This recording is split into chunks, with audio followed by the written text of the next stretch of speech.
Yeah, that is connected. Magrathea, yeah. Date 25th. Oh wait, hang on. Oh. I don't know why that one's live. Oh, okay, because I think that's old.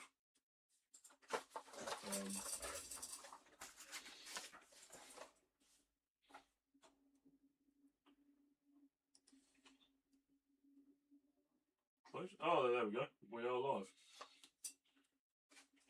Promise? I'm 87% confident. 87% confident. Hey, look, Robert Langwood's thing. I'll switch the mugshot. Yeah, turn the camera on, we'll be good. Yeah. Look, it's me. Look, there I am. I'm alive. Is that working? Should be. Let me just place that into there. That should be the two cams. And hopefully they should be able to hear us. Is anybody out there? Are you getting this?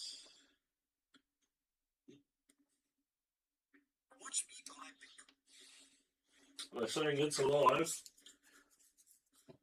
That gives me some confidence. Yeah, look, there's me on the look, that's me. Look. Yeah, look. Oh, Look, I am on the thing. Is that us? That works, definitely me. And it says 11 watching.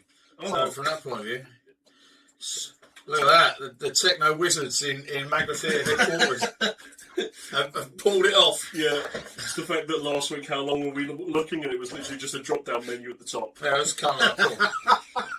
Right, okay, so is this camera working over here? Look, I can see that, that's cool. Yeah. Is this camera working over here? Yes, That's hunky-dory. Would you like a stream switch quickly? No, look at you. Look, You you're can go to model cam quickly. model cam, so I have to get me bits in. To be fair, Oh, actually, right. looking at the angling, I would tuck your chair in a little bit to keep the stream PG. Okay, fair enough. This is that kind of model. Right, I see, I understand. Oh, excellent. Yeah, the one that's got your face in it's the mugshot. There's the mugshot. Hello. Good evening, everybody. Are you with me? Sounds great. Cool. Does it sound cool? We're all good. It's kind of weird. And stuff. Right. Hey, the bloke from Whaling Games is here. Hey, which bloke from Whaling Games? Paul. The one that, Paul, the one you met today. Hello, Paul. Nice to see you. There you go. See, I wasn't making it up. It was a nice chap I met at Whaling Games this afternoon. Yeah. Right, now, your next massive job, well, you probably can't do it because you fucking can't bend. Right, hang on a minute. I'll be with you in a second. I've got to get under my desk. Oh, yeah, that one. Right, get out of there. Okay. Alright, good. That's where the coat kit's kept. I can foot sweep that. Yeah. Excellent. Fantastic. Right, thank you very much for coming to join me this evening. It's nice to see you. Do make sure you join in and leave comments. I've got Harry with me. Roll over here, Harry. Hello. Harry's running comms this evening and stuff. It's very futuristic, the setup we've got at the minute. It's nice. So those of you who don't know, I haven't really seen much about it. I'm in a new space. It's kind of cool. This is we've had have a quick look around. Yeah. It's cool. This is my new office. And the best bit about my new office actually is this much bigger workspace I've got here. It's about 6 foot long. So much better than where I was previously. I've been in here 9 days. But what the fuck are you doing? Get off, for fuck's sake. Let a kid touch a bit of kit and look where it all goes to shit. Oh, that's right, there we go, look, right, there we are. How about that? Is that better? Yeah, so I've been in here 9 space. We had a big move around at home Friday last week. My old office, which is out there, opposite the film, the TV making office, that's over there. And this room's called the Geek Suite. We had this room done first. This is the old garage, and now my son has moved into my old office, and he's in the cabin outside. And my daughter and son-in-law, who had this as an office come living room, they now live just in the upstairs of our house. And I've got a bigger space, which is really cool. You'll notice that there's no cack boxes around. They are now through this door out in the back section of the garage, which means it's a bit of a pain in the ass when I have to go digging through the cack. have to go wading out there. But actually, it's much better because this whole space stays a lot cleaner, which is really, really cool. So thanks for joining us this evening. This is going to be an evening of general old man waffly bollocks, as is my, my raison d'etre. And I'm going to make a model. I think if you didn't waffle, all your viewers would just leave. Yeah, that's right. My declining numbers would just really could drop. So, lots of compliments on the new space. Good. I like it. I am really, really pleased with it. It's much better for an ADHD kind of brain like mine. The other one actually was a bit oppressive. With all the crates of stuff stacked up and all the rest of it. Sometimes it felt kind of homely, but other times it was, just a bit too much. So this is kind of like much better over here. I've got more room to ponder. More room to ponder, more room to actually store stuff. History books and other stuff and modelling tools and things, and over there more room for the trophies. All the gaming stuff on room for the trophies. Making room for trophies for 2026, because we're all about winning the trophies. Right, okay, so the big question is what we're doing tonight. And what we're doing tonight is going to do some more trash bashing, basically. I'm going to use some filament rolls, kindly supplied by Mr. Jenkins over here. There are fucking loads of them now, I don't know what I'm doing with them. But I'm going to make some scenery out of 2 of these for 40k well, not 40k, Necromunda certainly, or Star Wars, or kind of any science fiction kind of like skirmish kind of game really. I'm going to use 2, although the idea of this is that actually what I'm about to do, if these are a bit bendy, these ones, they've been kept in the garage in a bit, but so they might end up getting skipped. But the idea is I could actually stack them up and make a kind of big stack. Now, of course, there are companies and designers who have made inserts and walls and all kinds of things for just this purpose to fit into filament reels. Did you not know that? Oh, I didn't know. There are a number of very clever companies that have designed exactly this kind of sci-fi wall-y kind of things to go into make good use of your filament reels. But of course that's not the Magrathea way, is it? So we're going to kind of like scratch build something tonight. It's one of the only times that 3D printed stuff ends up near your builds. Oh yeah, the packaging. I've used the old one, but it's the odd bit, but the packaging is good. So along with 3D printing kind of like reels, I also went out and did some specific shopping for this. Now, this would be a good point to show how well prepared I was, and I would have downloaded photographs from Google Photos from my phone that would show me in Sainsbury's across the road from here with a tape measure measuring Frey Bentos tins, apart from anything else. But I haven't got that prepared, so I can't share those photographs. We just about managed between the 2 of us to work a drop-down menu. So yeah, exactly. Yeah. So look. But if you don't believe me, this is kind of like this. Do you know what? For old people watching, and as most of the people who watch are old people, they probably remember Tiswas.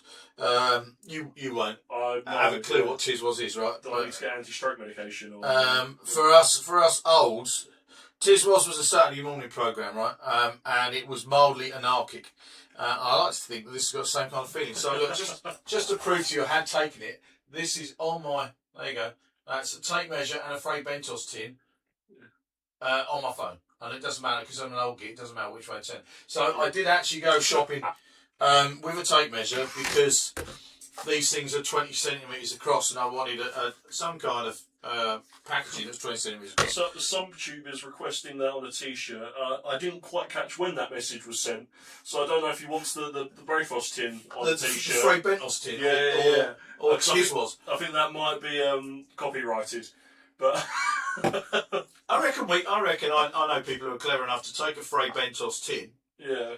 And remove the Frey Bentos bit and put Magrathea on it, wouldn't we? Yeah. But yeah, so if you send us some tube, what it was, that is some tube, isn't it? What was it that you thought would make a good t-shirt? What's your kind of shirt this year? Yeah. So yeah. Anyway, I'm really pleased Paul's here to join me today. I paid a quick trip over to Wayland Games this afternoon to their amazing new place near Brentwood. Delighted to know it's on our side of Brentwood, so it's nice and easy to get to rather than fannying around the back end of Brentwood. And I did get Magrathea. It was it did make me smile. Paul stared at me a couple of times as I walked around the cafe and then said, "Are you Magrathea Builders?" And we had a very nice conversation about boroughs and badges and artwork, and actually the possibility of maybe going to Wayland and running events there. It's a great big space, it'd be pretty cool, and we wouldn't have to do all the kind of headachy bits that those things take, like the catering and that kind That is definitely my favourite part of the hobby is doing It's the the food side of things. Oh right. Oh yeah. I mean, that's a close second, in fairness. Anyway, so back to the build. This is the other thing that I've got this under this camera here. It's really weird now because tonight, right, I can see this camera, and I've got this camera right here. Do you like my new camera? My top-down camera. It's good, this one. But I can't actually see a screen or see what I look like at all. So this is kind of odd. Anyway, so I'm trusting that this is in shot. This is what I came up with. It's a little bit bigger than 20 centimeters. It's actually it's about 21 centimeters across there, so I'm going to trim a bit of this off. This was a very nice Spanish potato tortilla thing.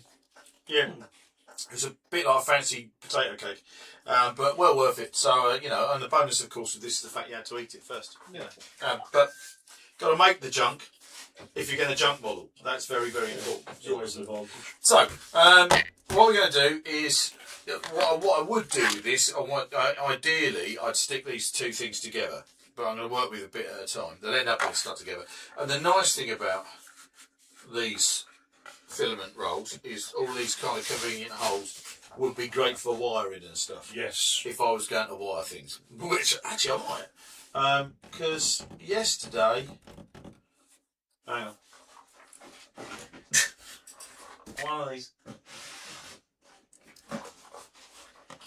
Okay, this is the LED box. Is that on the big screen? Yes, it is. It's great. Got really widespread this camera. It's got really nice camera. So yesterday afternoon, we went out with Heidi and I went out with Lorraine and Gary, Harry's mum and dad, and we had a nice cup of tea. But while we were out, Gary and I were talking about LEDs, and yeah, we were talking about because I want to learn how to do more wiring and stuff, but they just keep coming up with cool things we just kind of came across. So I don't know whether you've seen these. Have you seen these? Yes, I've got some. These are wicked. Look, this is kind of like an LED light system to go in a birthday card or similar, and it's effectively 3 separate LEDs all wired together on this tiny little board, which has even got an on-off button. It's kind of cool. So this kind of thing is going to come up. Which is Jenkins Senior is watching. He may be able to put it up what actually they're called, so it's easy for you guys to find. Yeah, nice. Yeah, that'd be good. Yeah, they are absolutely brilliant, and they were dirt cheap. They're only a couple of quid each. You can cut off if you only want like one LED or whatever else. You can cut the others off, but they are really, really neat, and they arrived in 24 hours. I ordered them yesterday afternoon. They got it. Was it on Amazon? Actually, yeah, Christ, these got delivered at 7 a.m. this morning. Yeah, I was delighted. So was Heidi. Heidi was absolutely delighted. And what was even more annoying, right, was just while I'm on it, my local Amazon man. Yeah, it was great. They were supposed to come for 1 o'clock. They did. They came at 7 a.m. But he posted them through the letterbox. And just to make sure we knew he posted them through the letterbox, he rang the fecking doorbell as well. So we're kind of like leaping up to answer the door. Well, I say we were leaping up to answer the door. Heidi leapt up to answer the door, and there's nobody there, and the parcel will be stuck through the letterbox. But anyway, these are kind of cool. And if I was going to wire this, I could find a way of putting this in here, having the switch accessible, and then I could actually run wires through the bottom. That kind yeah, that would be really cool for the Solid project. Yeah, big style, yeah. But having said that, I also, while we're on that, also got these arrived today. These are waterproof LED sets. Let's just turn one on. These came in a set. There's a whole bunch of them. So, Miss Jenkins said, for any of you guys that are and girls that are interested in this, they're self-adhesive light-up units with warm white LEDs, 6-piece 3 LED lights for making light-up projects. So yeah, the first part, self-adhesive light-up units, basically. You have to buy the batteries separately, but they're these CR19s. So I also had these arrive today. These are cool. These are remote controlled. Got 2 remotes. Got 10 of these in a pack. Oh, they're remote control. Yeah, look, I could change colours. That's cool. Nice. I could go green, I could go blue, I could go nice yellow. They'd be really cool for those smoke effects. Yeah. And then you could strobe them, you can fade them, you could do all of that. It's pretty bog standard kind of stuff, but they were about, I can't remember how much they were.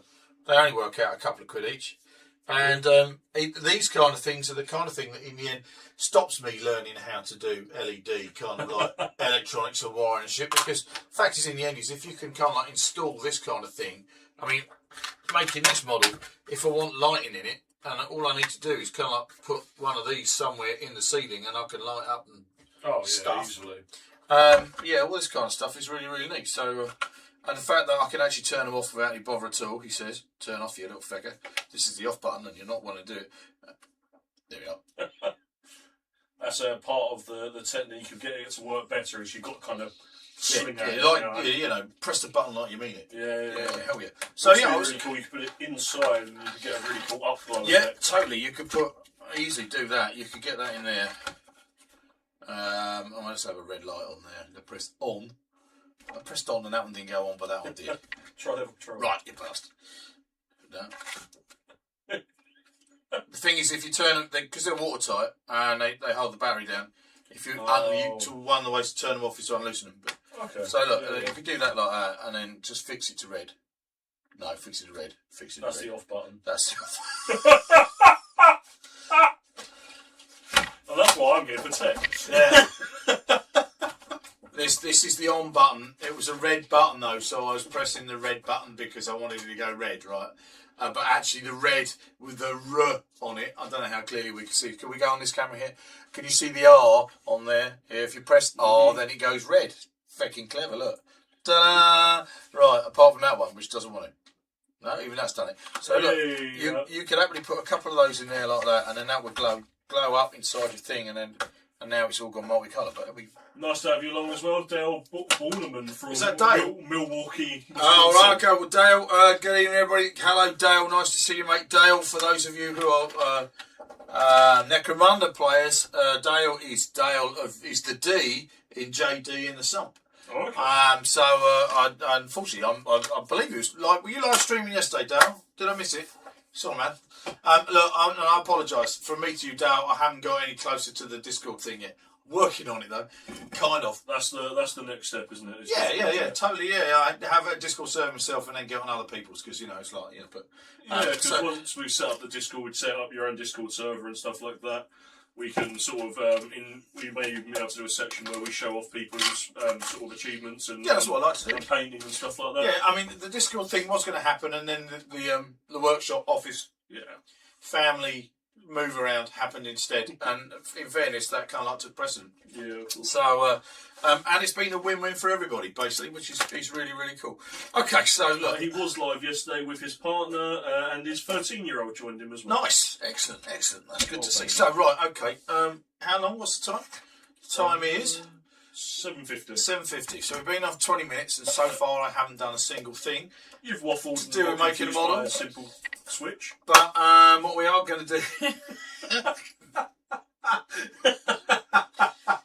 is think about actually making this model. So I'm doing this with, like I said, 2 filament reels and a plastic tube, a plastic tub from a Spanish potato tortilla thing. Very nice it was too.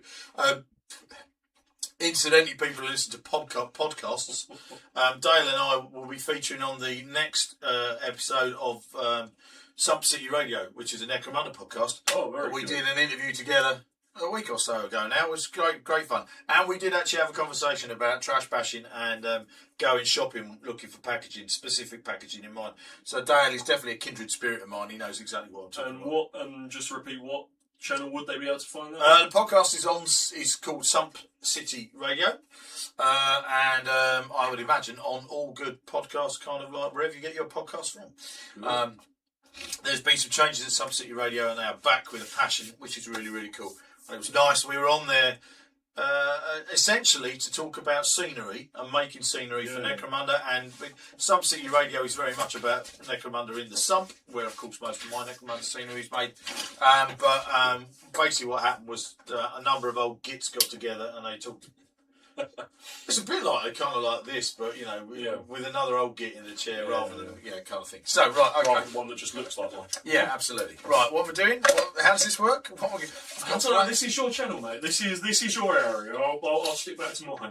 Right, okay. So the first thing I want to do is I want to put walls around part of my reels. What my plan is the ground floor of the reel is there's going to be a bit of room. And then it's going to be kind of open for kind of like a marketplace come shop cut type of thing. I'm going to put a door into the central core, and unlike most of the models I make where I get really bothered about all of it being playable, I can't be asked. So I'm going to put a door in here, and then I'm going to put a door on the next floor, and we'll just assume that it's either a lift or a set of stairs to get up on the inside. Okay, so we're going to do that. So we're going to do some cack diving to find some doors. No, it's going to be very complicated cack diving because the cack to diving is all here on the desk. So it's going to have doors, and I want to put rooms in here. I'm going to put on the first floor. That's the second floor for you, Dale. The back section, I'm going to put a permanent bit of wall in, and I'm going to have a removable bit of wall in the front, I think. And then I've got to cover up these kind of holes as well. So there was mentioned that you can find, if you're interested in Necromunda, you can find him and JD on JD in the Sump Sea. And as Tim mentioned earlier, he will be there on with Magrathea on the Sump City Radio podcast. Yeah, it'll be cool. It was good fun. Actually, it was really nice chatting with somebody I've known of for some time, and we've kind of like had conversations of bits and pieces.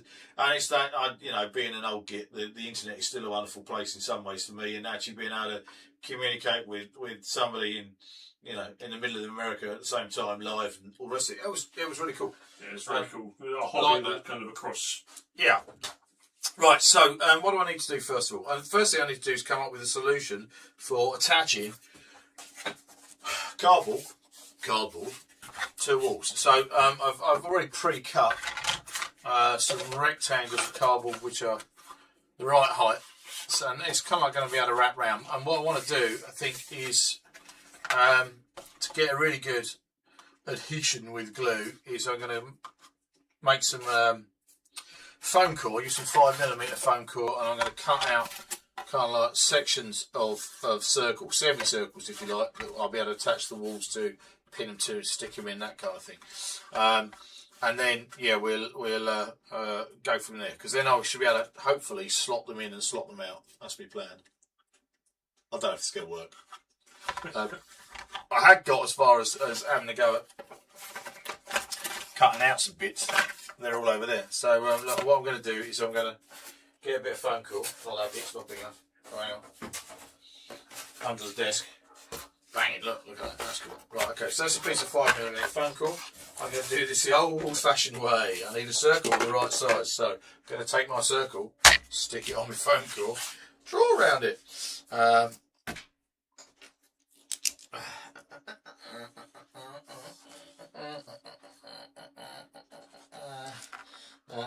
That'll give me, that's kind of like the circle with the correct diameter and kind of circumference to that. And then actually what I want is a bit about 5mm all the way around the inside. So I'm literally going to freehand a bit around there, which is the bit I actually want.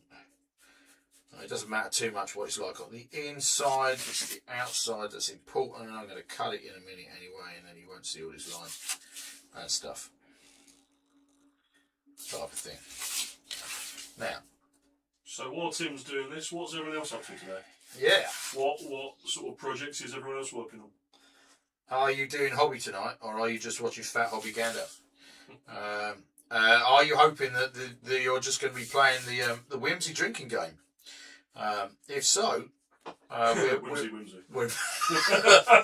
we're about 25 minutes, half an hour in, and we've only said it now 3 times. So from that point of view, if you are getting them in because it's all whimsy, It's the day my Tourette's catches whimsy that everyone's going to be in a lot of trouble. A lot of trouble, yeah. So hopefully you've already watched my report from our trip to the Leadbelt. We had a jolly good time. If you haven't, what have you been doing? I mean, it's been up for at least 48 hours or so. We did have a rather spiffing time in Nottingham, and kind of enjoyed ourselves at Walk Miniatures and Warhammer World. Both places with a lot of whimsy. Yeah, Walk Miniatures has got a beautiful energy to it. Yeah, it's kind of cool, isn't it? Yeah. You could tell that it's been, as a store, has been put together by kind of arty-farty people. It's got a very kind of very whimsical kind of feel to it. I mean, Arc World is It's a nice touch that it's the same coloration that they've used on their art book, which is they're kind of green and gold. Yeah. They've then used throughout the whole of the store, which is I think quite a cool touch. I didn't notice that. That was kind of nice, as well. Oh, okay. Right, we've got a lot of people coming in with what they're up to today. Cool. What we got going on? So Dale's at work and they've just had 8 inches of snow drop in Wisconsin. Oh man. Yeah. So that's going to be a lovely sort of cold day for them. We haven't had 8 inches of snow, period, in this part of Essex. If you added up all the snow we've had in Essex in the last 5 years, we haven't had 8 inches of snow. It's a bit piss poor, really. It's been a while since we had proper snow. Yeah. Subtube painting up some skeletons for Morkborg. Nice. Robert Langland. So the thing is we get the dyslexic bloke to do all the reading. Yeah, that was not a good move on anyone's part, was it? Good practice for him. Yeah. I will learn to read one day. I doubt it. Been working on terrain for Guards of Traitor's Toll, building a gatehouse. I wonder what that's like. Nice. Guards of Traitor's Toll. Oh, there's a game that we were... Yeah, I mean, I've never heard about that game whatsoever. I don't know. Have you not? No. But my copy of it's up there. The box above it actually is a whole bunch of figures that are almost ready. Mine's staring at me on top of my awkward stuff that I brought over Yeah. Space Dock working on Hello diorama for a friend. Nice. And hello diorama. Cool. Excellent. Rob Block converting an MK1 Lancaster to an MKX Lancaster. Okay, so Mark 1. All right, so now that needs some pursuing. Right, so go back up there. Who's that? Rob Block. Rob Block. Right. Okay, so converting a Mark 1 Lancaster to a Mark 10 Lancaster. Yes. Right. Okay. I like planes and shit, and I've seen Lancasters. I've been very close to them. I love it. They've flown right over the top of us. Only about 250 feet above us, actually, a Tudor event once, which is very, very cool. So, come on, what's the difference between, briefly, what's the difference between a Mark 1 and a Mark 10 Lancaster? Because they've still got the same number of engines and stuff like that. Enlighten me. I'm intrigued there. We will get the answer to that shortly. I hope so. Bin. Good. So, right, look, so far, I'll cut my circle out. Cut my circle of foam core out. This is very wasteful, of course, because I'm not going to use this bit at all. I'm now going to cut out this bit here. In fact, what I might do is, I'm going to try and estimate a line right across the middle, roughly. Alright. Like that. Okay. Now I'm going to cut the inside out, because this is the bit that I actually want. And I want 2 of those. Shit. Because they're going on top of the bottom. Oh, no, it's fine. No, we're all good. Just cut in half a bit. You didn't mean to. No. It's all cool because I've got plenty of phone calls. Loads more phone calls. So it's not a problem. I need to make another one. I know what I'm doing. Shut up. So I'm going to have this. I'm going to make. Actually, what I'm going to do is to save myself bother. I'm going to distract from the circles. Scoot Skittles or Scout is currently drawing a Griffin. Nice. Mrs. Crockett is making market stalls and carts for B&B and Guards of Traitor's Toll. Nice, excellent. Yeah, it's actually quite nice being able to use the scenery for both of those. They've got that same sort of feeling, haven't they? Yeah, you're right. It's fucking, what's going on with that? It's quite nice to have those interchangeable. Sprout Monkey making D&D battle map and some dungeon tiles. Very cool. Excellent, excellent. That sounds very cool. What a productive evening people are having. What about your dad? Jenkins, what are you doing? He's doing DIY, so Big Boy's building some beds. How's that coming on? Yeah, so Gary's kind of like, you know... So is he still building the wardrobes? Gary, you still building the wardrobes? The wardrobe seemed to be up last time I left. Oh, cool, okay. That's good. It didn't look like it was... He was having some arguments with him from what I could tell. Yeah, it looked like it was Magra Gary, builder of bedrooms this afternoon over in your gap, wasn't it? Oh, apparently they're all done. So Well, hey. I'm just sitting down and watching the stream. Sitting down, chilling, painting. Are you painting? Get painting, come on. Alright, difference between Mark 10 and Mark 1. Good, The okay. dome underneath has been removed and more internal radios and better radar. Okay. Sorry, at what scale is this model? Rob, and upgraded engines as well. Upgraded, bigger engines. Oh, I love it. Oh, I do love the throb of a Rolls Royce engine. Who doesn't? Yeah, well, you know, it's because effectively, right, it's to start off with, they effectively had 4 Spitfire engines, right? Just, Yeah. you know, it's like, it's just extraordinary. Right, so look, I think I've got 2 of those the same size, which is good. I'm now going to cut out this bit here, which is kind of cool. It's 172. 1/72nd, right, okay. That's it. Yeah. 20mm from a wargaming point of view. Proper scale, 1/72nd, good. Okay, cool, right. So, now, I'm doing this. I've had this cunning plan. I've thought about it. I've even had a go practice doing this bit. But what I haven't done at any point is had a go actually sticking this to the cardboard, seeing if it works. And now I've cut all that out. I've just realised that I've seriously affected the structural integrity of this piece of foam core. And it might not work as well. But, well, shit. We'll see how it goes. So that should fit on there, right? Ian 242 is painting Sisters of Silence. Oh, nice. Done all that. Yeah, neither do I. Okay. Ian, if you could fill us in, that would be great. Ian, what are Sisters of Silence for? Is that something that I've missed recently? Or no. So yeah, so Please,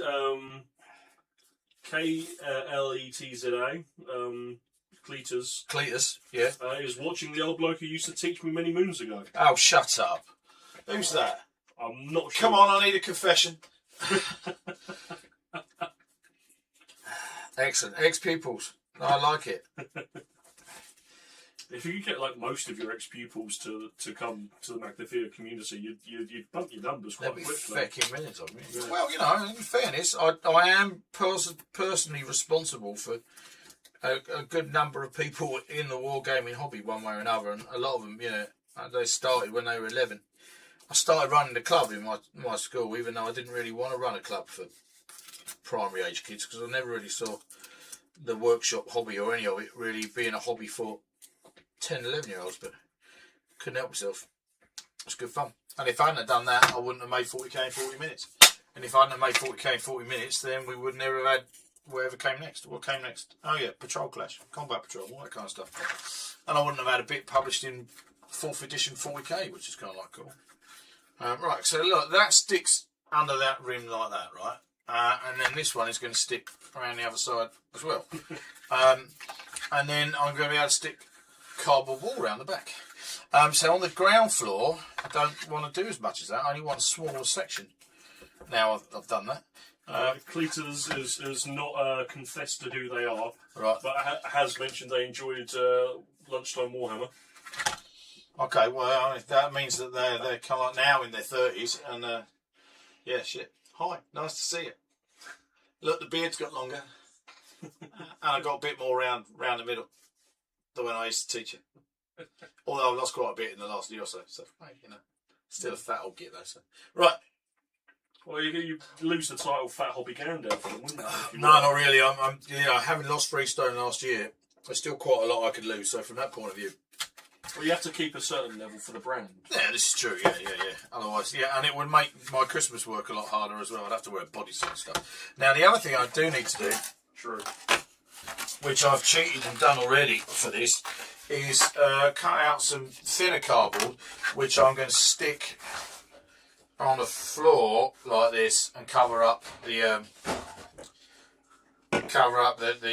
holes in the floor. kind of thing. And I'm going to do both of those. You can stick them around there like that, which is all right. That should line up, and that's going to be okay. So to get this model totally getting under the way, otherwise you feel really bad about the fact I've done fuck all again. Going to wheel some glue. Sisters of Silence are a 4K Astra Telepathicus squad for Kill Team. Of course they are. Yeah, I knew that. Thank you. Right, okay, gluing. So again, if it hadn't been for me and writing 40k 40 minutes, Kill Team probably wouldn't have existed either. It was kind of like quite satisfying. If that hadn't existed, I would have saved a lot of money. Yeah, probably, yeah. I bought several sets of Kill Team over the years, never once played it. But then again, I've got so much Necromunda for 2017 Necromunda, I never played that either, you know. And I built quite a large battlefield for that too. However, Necromunda players out there, I did actually foolishly, or not necessarily foolishly, agree with the guys from Sump City Radio. Sump City Radio have an event each year called SumpCon. And I did kind of glibly say to them, oh yeah, I'll bring my whole thing, you can use it all for SumpCon. So we might be going to SumpCon this year. Taking a Necromunda table. Massive Necromunda layout. Which is good, because it means I'll have to go back and do a bunch more Necromunda building, and I like building stuff in Necromunda. But right now, I'm more likely to use this for a Star Wars skirmish, I think. But not Star Wars Legion or anything. That seems a silly idea. But I have got Star Wars Legion figures. I do quite like them, especially as I've got quite a few painted now. But I'm more than likely to actually just use Legends of the Old West rules, or Middle-earth strategy battle game, if you like, because they're a really cool skirmish set of rules. And Middle-earth strategy is quite fun. It was good, yeah. I really enjoyed that game we played. Right, okay, so now I've got cardboard floor. I don't know how well we can see it there. Can we see it there, right? Yeah, perfect. Yeah, that's good. Right, okay, so cardboard floor gone in there, which is kind of cool. Focus on the camera, so it's really nice. Was that good? Yeah.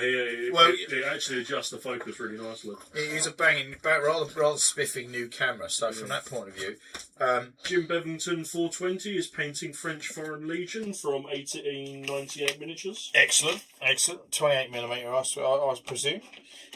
Decent scale. Right, okay, so look, I now... Rob Block apparently has videos of his work up on his YouTube channel. Nice. Do you want to drop your YouTube channel in there? What is it, Rob? Captain_Pugwash Productions. Of course it is. Excellent. We'll have to go. Sorry, not my brain extended that to Captain. It's in the comments. Yeah, it's cool. That's fine. Okay, we'll go check that out. I'll be interested in having a look.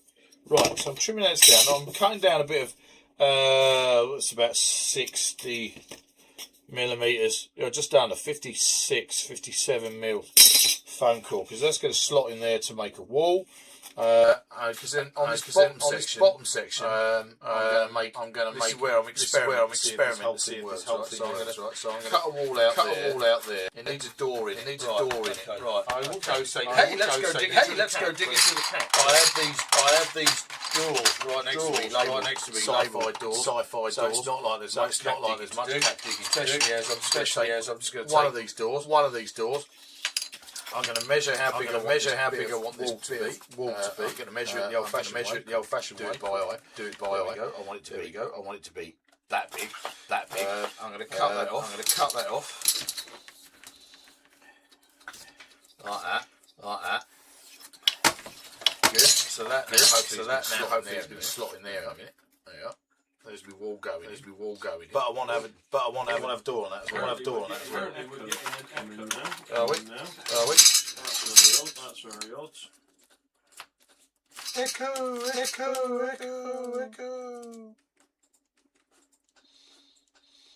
Is that because? Has that fixed it?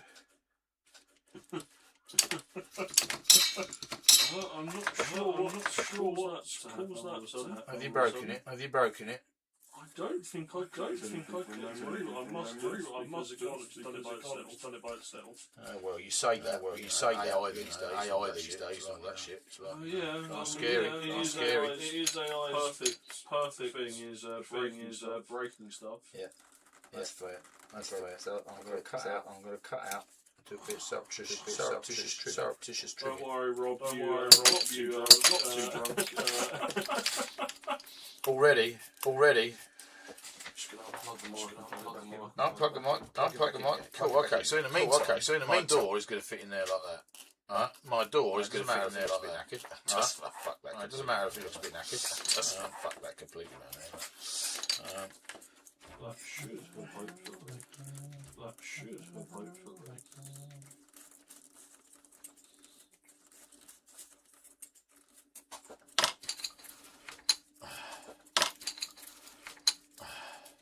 That's not bad. There we go. Door, and I need a little control panel or something to go on the side of it as well. We're going to go digging through the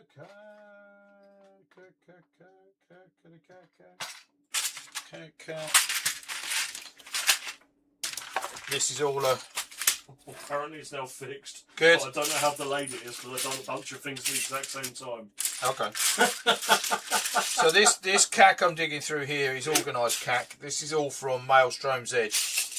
And they're brilliant, kind of like sci-fi, gribbly sprues. And all I'm looking for is a little control panel one over. There's a light there, that's kind of cool. Stick that on. And I sat down last night and clipped everything off sprues because I'm fed up with having everything off sprues. There's a computer panel thing, that might do. Although this door has got buttons on it. What's that? There's a cool thing. That'll do. Look, I'm going to stick a couple of things on the door there. I'm going to put another wall around the other side, and then we're going to stick them in place, and then I'm going to try the curvy wall bit to see if it works, which is going to be exciting, isn't it? Yes, Tim, it's going to be exciting. Good, right, okay, so shut up. So what I'm going to do first of all, I can put a little more trim on there. So take my. Oh, look, we gaslit half the audience into thinking that they're drunk too much because of the echo. Ah, that's cool. Yeah. I have absolutely no clue. If they, frankly, if they're drunk too much already at this point in the evening, I'm not claiming it's my fault. We barely even said whimsy. Oh, exactly. Yeah. So from that point of view, you know, I think we probably need to say it a few more times. Other than that, people who are watching are total lightweights, and I'd hate to think that there were people who watched Magrathea Build All the Worlds who would fall under the epithet lightweight. So from that point of view, you know, so you've got to get a grip, people. So yeah.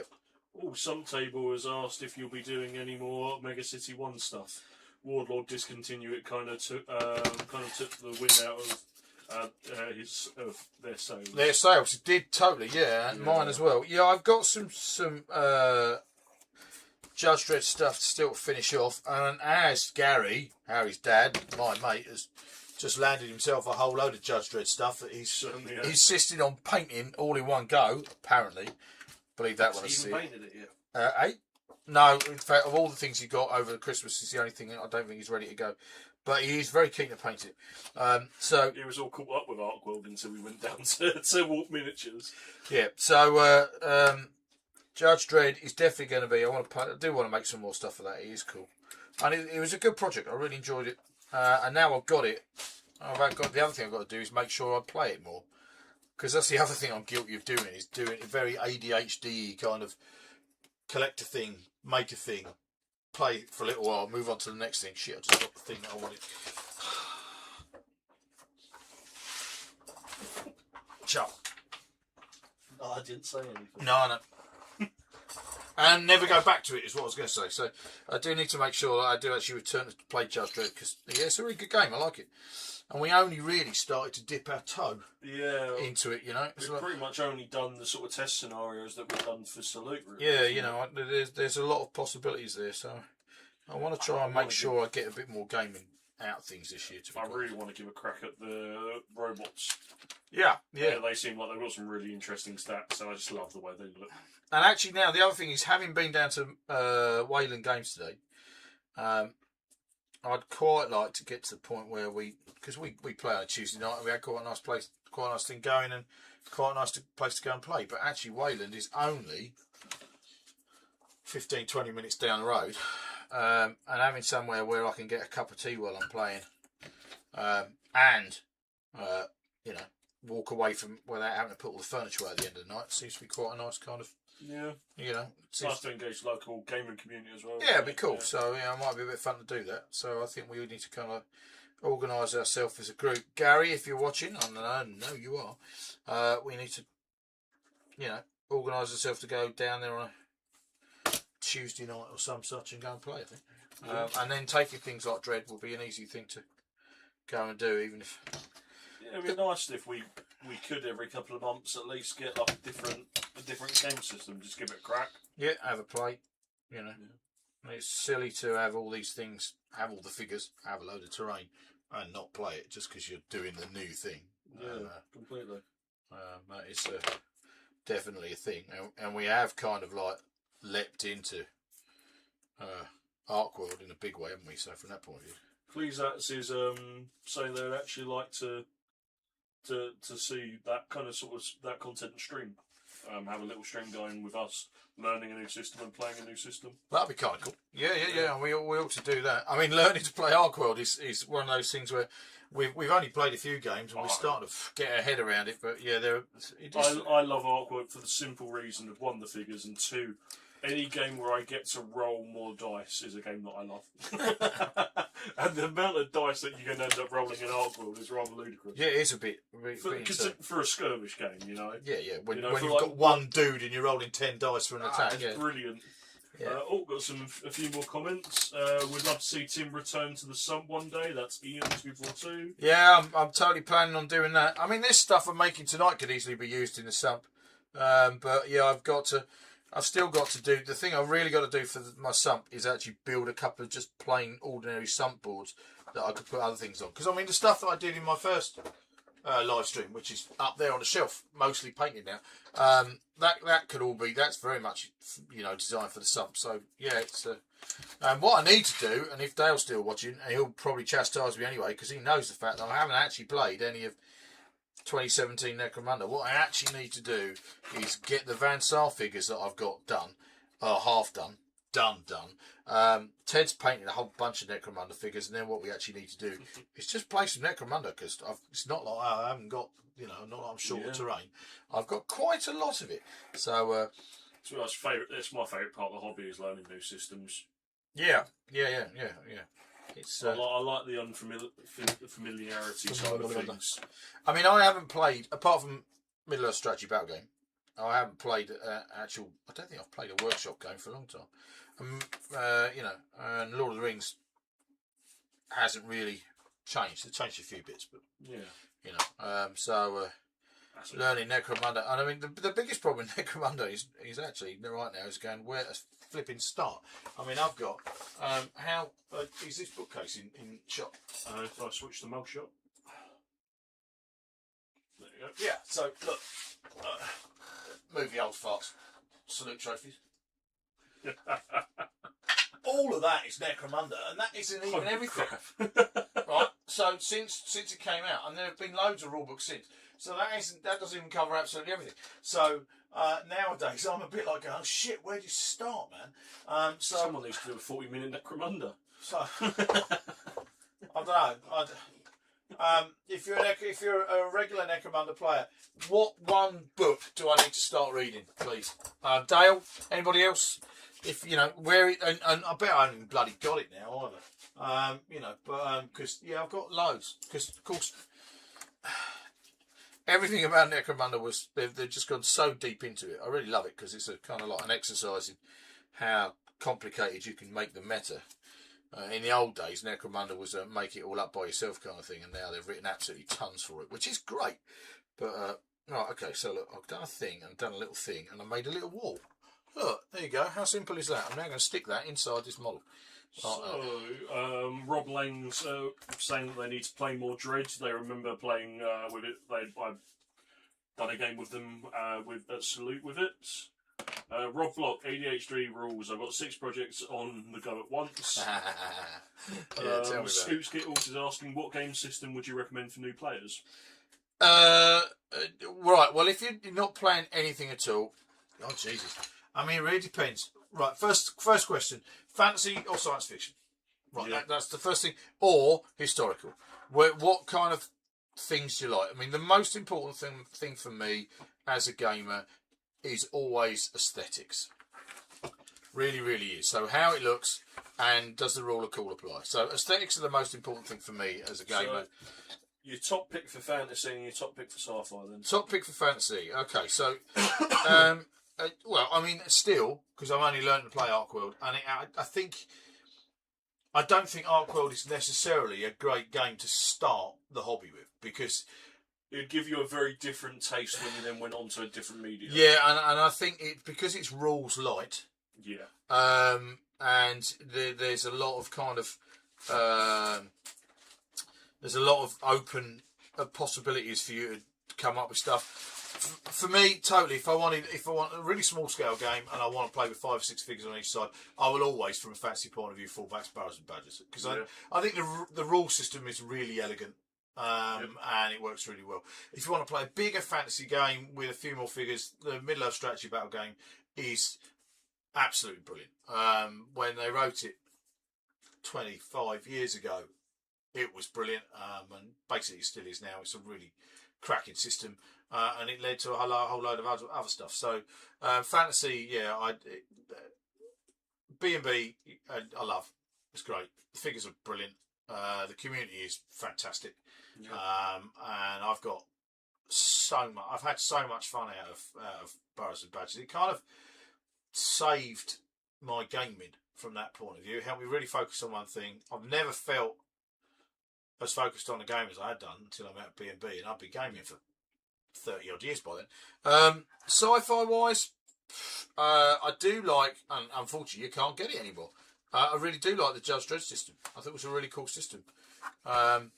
And it's a shame that it was a niche game and didn't get, and it died a death with Warlord. Stargrave, Joseph McCullough's Stargrave, published by Osprey. Very popular if you like your kind of adventurer kind of game. I mean, I like sci-fi games that are small scale skirmishy kind of things. I haven't played Kill Team, but I should think Kill Team is quite a good shout. Yeah. Frankly, if you want to get into the 40k universe, but if you're going to play 40k and you only want to skirmish, then Necromunda's got to be Necromunda all the way. Frankly, but yeah, it's a difficult kind of one. And B&B's also quite nice for the price entry point. Yeah. Once you've got 5 figures and you've got the rule book, you've got quite a lot of flexibility there. Yeah, 2 people could get into Barrows and Badgers for. Well, you certainly could start playing B&B for 2 people for less than 100 quid. Yeah, comfortably. You could, and the other nice thing I like about B&B is that there are faction rules in the rules, but you don't have to worry about that from a buying figures point of view. So when you or buying a separate faction book, or buying a separate faction book, it's all there. There's only one rule book. Yeah. But I also like the fact that when you see so many people when they talk about playing Barrows and Badgers, starting Barrows and Badgers, what do I need? What figures do I need? And you can literally say, go on the website, pick 6 figures, rule of cool, and they will probably work with each other. Pick one massive one, couple of large ones, 3 or 4 little ones, and just pick the ones you like. And even if they have been made for a specific faction, like Clan Beast or whatever else, they'll still work with anything. So I really like that as a good way of getting into the hobby. Without lashing out vast amounts of money. I mean, there's one thing about Arcworld is that actually looking at it, it's actually quite a pricey game as well.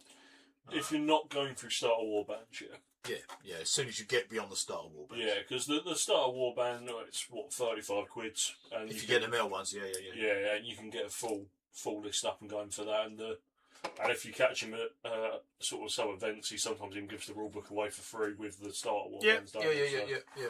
And the other figures such as the Battle of Troll Bridge, is that what it's called? Yes. Yeah. The Battle of Troll Bridge, which is the up to 4 player start set for Arcworld, is really good value because you get 3 Starter Warbands and a troll in that for less than £100. Yeah. Ish.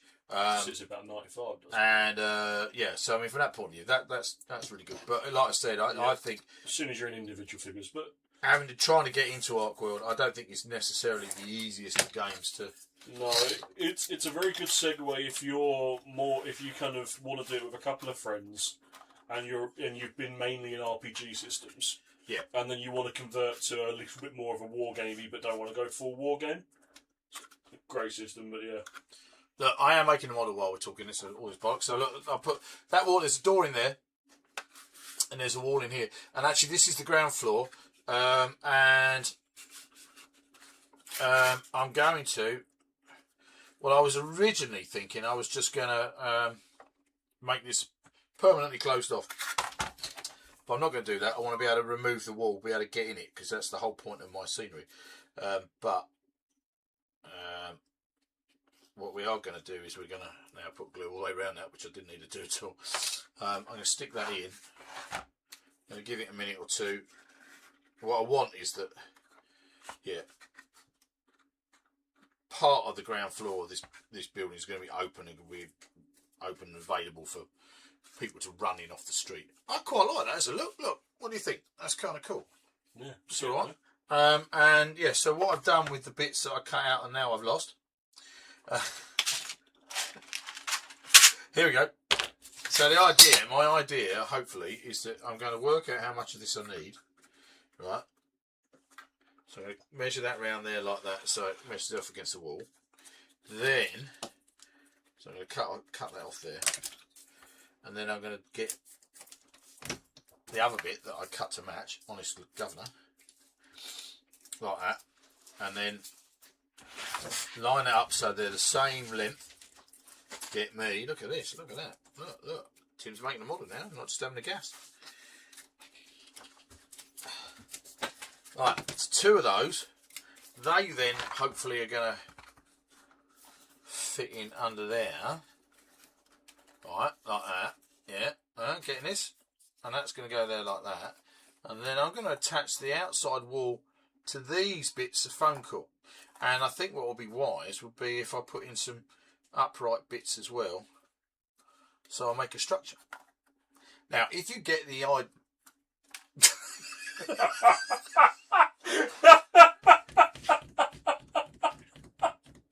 Yeah, that went to plan.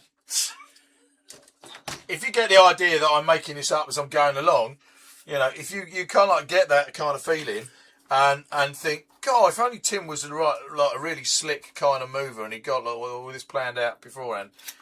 If you get the idea that I am just kind of like winging it tonight, you'll be absolutely right. But okay, so what I'm going to do is I'm going to make a set of struts that go in between that, and I'm going to glue and pin them, and then I'm hopefully going to be able to stick my cardboard bit around the outside of that, and then that's going to be absolutely corking, I think. Right, okay, so look, what I'm going to do... Gail was requesting that if you do start up Necromunda to give that a stream once you get going with it. Yeah, actually the biggest problem with streaming something like actually playing any games would be working out where we do it and how we do it from a space point of view. Yeah. You know, I mean, I probably could do it in here. I've got enough room in here to move this table out, play in the middle, and straight will take that, we could do the down camera like we've got this, because if we raise that up a tiny bit, you'd be able to get a view of that, no hassle at all. Cool, okay. Right, well... And this microphone covers the room quite easily. It does, pretty good, doesn't it? So we'd have to... Right, yeah. All right, okay, well, look, I'm not going to say I'm going to do that in February, although it's not a bad idea. Because, to be quite honest, the one thing I haven't really talked about yet this evening, because it's only 8:30. It's only 8:30. We're going to be here for another couple of hours. Is Salute 53 and what I'm planning on doing for that, because that's the next series of videos I need to start making, and that's going to be quite a thing. So I'd love to say, hey, I do Necromunda live stream in February, but that might actually be. Well, I've got the scenery, got the figures. I mean, it's not too much of a bother. It might be a good laugh. We'll have to see who could get round. Right. Okay. So Dale was also very kindly given a list of what. Okay. Core rules are all that's needed, mate. All the rest is bollocks. Fluff. So you can make the dream game and actually play with it. I'll help when you're ready. Bless him. There you go. What a nice chap. You've got your own little guru there. And what a nice chap. Yeah, well, it's kind of like my fault. He does some of the stuff that he does, which is kind of like a really nice thing for him to have said in the first place. But yeah, so look, I'm sticking foam core on here, and I'm sticking foam core on here, like that. So Jim Bevington coming in with quite a controversial gaming opinion here. I've said it before, and I'll say it again. Any game with more than 10 figures aside should be banned. Well, I don't know about banned. I mean, I kind of like, because I mean, the little skirmish we did at Warhammer World for Middle-earth Strategy Battle Game, the latest bat rep if you haven't watched my latest Bat Rep, it only came out on Friday, but and you have to wade through us gushing about warp miniatures and various other bits and pieces, and Harry's spine. We'll get to that in a minute. But that was a game that had, how many figures did that have? That had 13 figures on each side. I think it was, or 12. So but certainly, a game under where you've got less than 20 figures aside. My thing is that I like, because I'm not a massive fan of figure painting, I like to, every time I've painted a figure, I like that figure to have an instant impact on the game. So when I started playing, and I played Fantasy Battle, and I had armies of dwarfs or goblins or whatever, and there were hundreds of them. When you'd spent all that time painting 40 goblins, you only had one regiment, and most of them were just counters. You just took them off whenever they died. Or when you paint squads of Imperial Guard, what are they called these days? Militares, Astro Military. Astro Military, right? Okay. If you spent all that time painting all those dudes, and then they just got, I'm not a big fan of that. That was my biggest upset when I first started playing. So I like it. I like skirmish games from the exact opposite reason to you. It's because I enjoy the painting of the miniatures. Yeah. So it's that thing, is the amount of effort. Because I'm not great at it, and I do find it quite difficult. So the amount of effort it takes me to put into that as well. It's very similar to you, and I wanted to have that impact. Yeah. It was my worst moment ever, which is I spent, I think, as a little autistic 14-year-old. Sorry, you were never little. No, true, yeah. No, that's good. Right, as a grossly oversized autistic 14-year-old. Yeah, that's better. I spent maybe, it must have been 5 hours plus painting this little kind of cannon for my orcs. Exactly how I wanted it, and it was the proudest thing that I ever. And the dude that I played against wiped it off the board first round. Yep. And I was just like, that sucks. Yeah. Oh. Yeah. Then that was one of the days of kind of, that's when my original kind of love for gaming died, and then it kind of got reinvigorated a few years later. But it was just that I was putting all this effort, and it was like, I'm putting all this effort for someone to compliment it for 2 seconds, and then to not even get to see it on the board for more than, at least they said it was more than nice. 5 minutes. Yeah. At least they said it was nice before they blew it up. Yeah. But then sort of coming into B&B kind of opened me up to the world of skirmishing. Yeah. And I was like, oh, okay, so you can spend this effort in, and then and then sort of Arc World figures have really made me fall back in love with painting. Yeah. And I mean, much as I'm really enjoying painting Arc World figures, and I love the idea of Arc World, we're going to do Arc World for Salute and this kind of stuff. The Guards of Traitors Toll is another game that really intrigues me, because I love a collaborative game, and I'm really intrigued by the system and how it works. I think that would be quite a nice one to stream, actually. It might be good fun, actually. I mean, it's that kind of collaborative element would work quite kind well. of tricky, because I like doing bat reps the way I do them, where it's a narrative thing and the rest of it. I mean, all of this streaming and malarkey is going to make me actually watch other people's YouTube channels, and then sounds like a lot of work. And the one thing I'm not a big fan of, and is the kind of like the Arnold Rimmer Risk Diary kind of thing. Of then I rolled a 6, and then I rolled a 9, and then he rolled it, and then and I invaded Kamchatka. You think your ADHD would let you do that, though? Yeah. No. I don't think you'd sit there and get obsessed with the rules while you're doing it. This is YouTube, you're ping pong, wouldn't you? I don't give a shit about the rules. That's what I'm saying. When was the last time that we played it, other than when we're freshly learning a new system? Are we like that, really? Well, when was the last time I actually rolled dice? I don't actually roll dice. Most of the time, I just facilitate other people rolling dice. But I had a little play at Walk Miniatures, didn't you? Yeah, that's fine. Yeah, and your dad graciously let me win. It's because the issue was he had Twilight vampires. He had cosplaying vampires. The game I played at Walk Miniatures, my halflings. I mean, what you have to get your head around the fact that halflings in Arc World are that bit harder than halflings in pretty much any other game. And I was fighting these vampires, and Gary's cosplaying vampires turned up and got their asses handed to him on a plate, basically.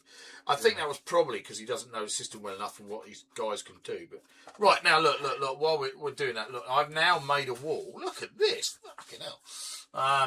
that's kind of like in there. I'm going to give it a minute or two for all the glue to go off, but then I'm going to take that out and I'm going to put cardboard around that, and then it's probably not going to work, and I might have to stick it in permanently.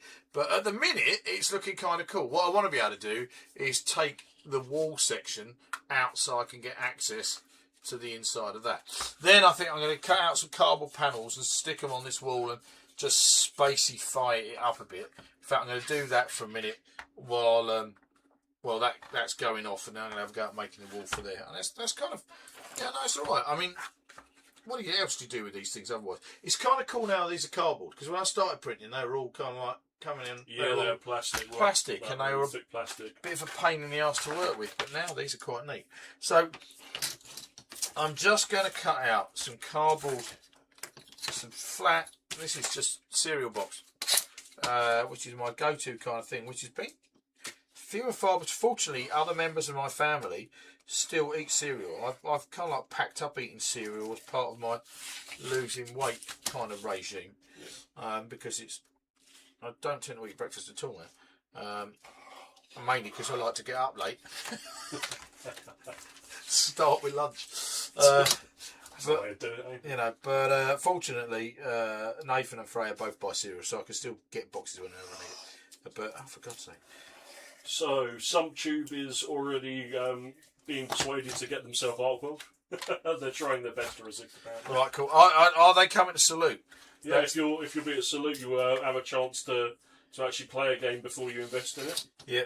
Come over and see us. Come find us. We'll be running Salute games and Burrows and Badgers. We're going to have 2 games running at Salute this year. We're going to be slammed because we're dead next to the door. Are we? Yeah. All right, cool. Okay, that's we're one of the first gaming tables as you walk through the door. Yeah, and I believe we're fairly near Oathsworn this year as well, I think. Yes, maybe. yeah, because Oathsworn were normally on that left-hand side, on the right-hand side as you kind of walk in. I have no idea. I don't pay attention. I believe they have. They've actually still got us down as playing Carnivale. We are down as playing Carnivale. If you look at the if you look at the Salute stuff, it says Burrows and Badgers and Carnivale. That's because no matter how many times I've told them, going, I'm not bringing Carnivale, we're going to bring Artworld, they haven't got time to change it. So that's right. They made us drive the wrong way around the Salute Hall last year, didn't they? That was. But yeah, it's kind of cool. I like going to Salute. Salute is on the 11th, I think, of April this year. Yeah. Which is not actually very far away. It's only about 10 weeks away. And ask me if I've started the Artworld project yet. Have you started the Artworld project yet? No. Fun, Tim. It's not like you're renowned for doing anything big last minute. No, it's fine. I have not started the Artworld board yet. Yeah, but you know it's coming.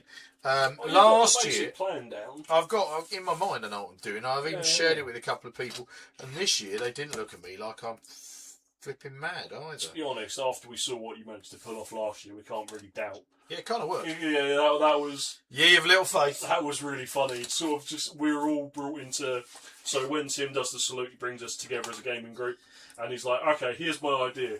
And Mike's normally there, and Mike's a very, very sensible man, and normally hampers Tim and helps direct him to the thing. Mike wasn't there this year, so we all just sat there, and we all just looked at him like he was mad.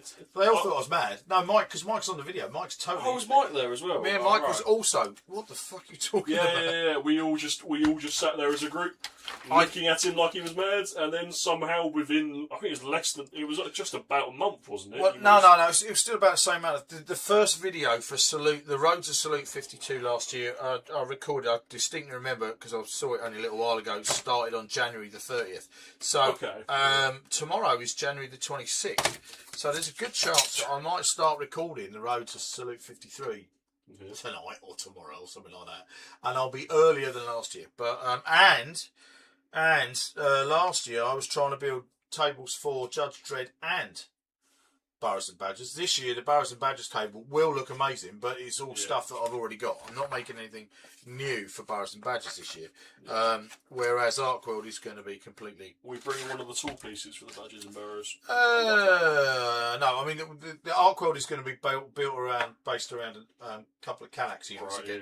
Because I bought them, so I'm going to bloody well get my money's worth out of them. Works really well for the Judge Dredd and... Yeah, it was really cool, and for B&B last year. But B&B this year is going to be a swamp game, so it's going to be based in the swamp. So it'll be a very nice looking table, loads of stuff. So it'll be like B&B in the sump.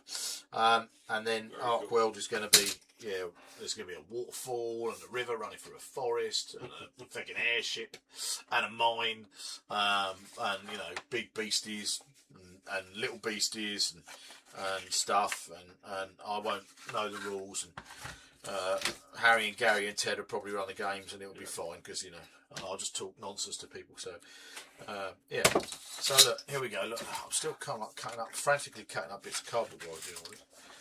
Which is cool. Right, okay, so that cardboard now that fits in there. I'm now going to cut that into different bits in a sci-fi kind of way to give me an interesting texture to paint. So, literally a rectangle.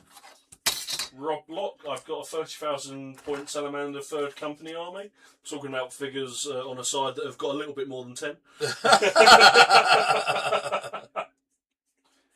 Rob, how many figures are kind of going into that? And are they all painted? Yeah, that's also a good question. Yeah, because, I've got millions of figures and pointed armies, but are they painted? Actually, Boroughs and Badgers I've let go recently, and I used to have. B&B at one point was the only game I'd ever had where I had every figure that was released, and they were all painted. Now I'm probably about 30-odd models off, and I'm pretty sure there's going to be some new releases at Salute. So from that point of view, it's like Jenkins about 24 that he's got left to paint. Right, what B&B figures? Yeah, I thought he got them all done. No, he's got them partially done. From memory. I'm sure he'll correct me in the comments if. Yeah, I reckon so. I may be throwing slander his way. I'm not sure. Maybe Gary's done loads and Yeah. I'm not living back up in the house now, so there's a chance he's been productive without me being there. So Harry lives in a cabin in the woods, like Nathan does. But he hasn't been there recently because he's had this kind of like minor altercation with the spine surgeon. Yeah. I just don't date someone who's also dating a spine surgeon. Right, okay. It doesn't end well for you. Was that not good? No. When they find you, it just doesn't end well for now, you. look, in my last video, I kind of tried to explain the thing about your back, and I did a pretty shit job, to be quite honest. Because I don't focus on details. Roughly speaking, what did they do to you in that operation?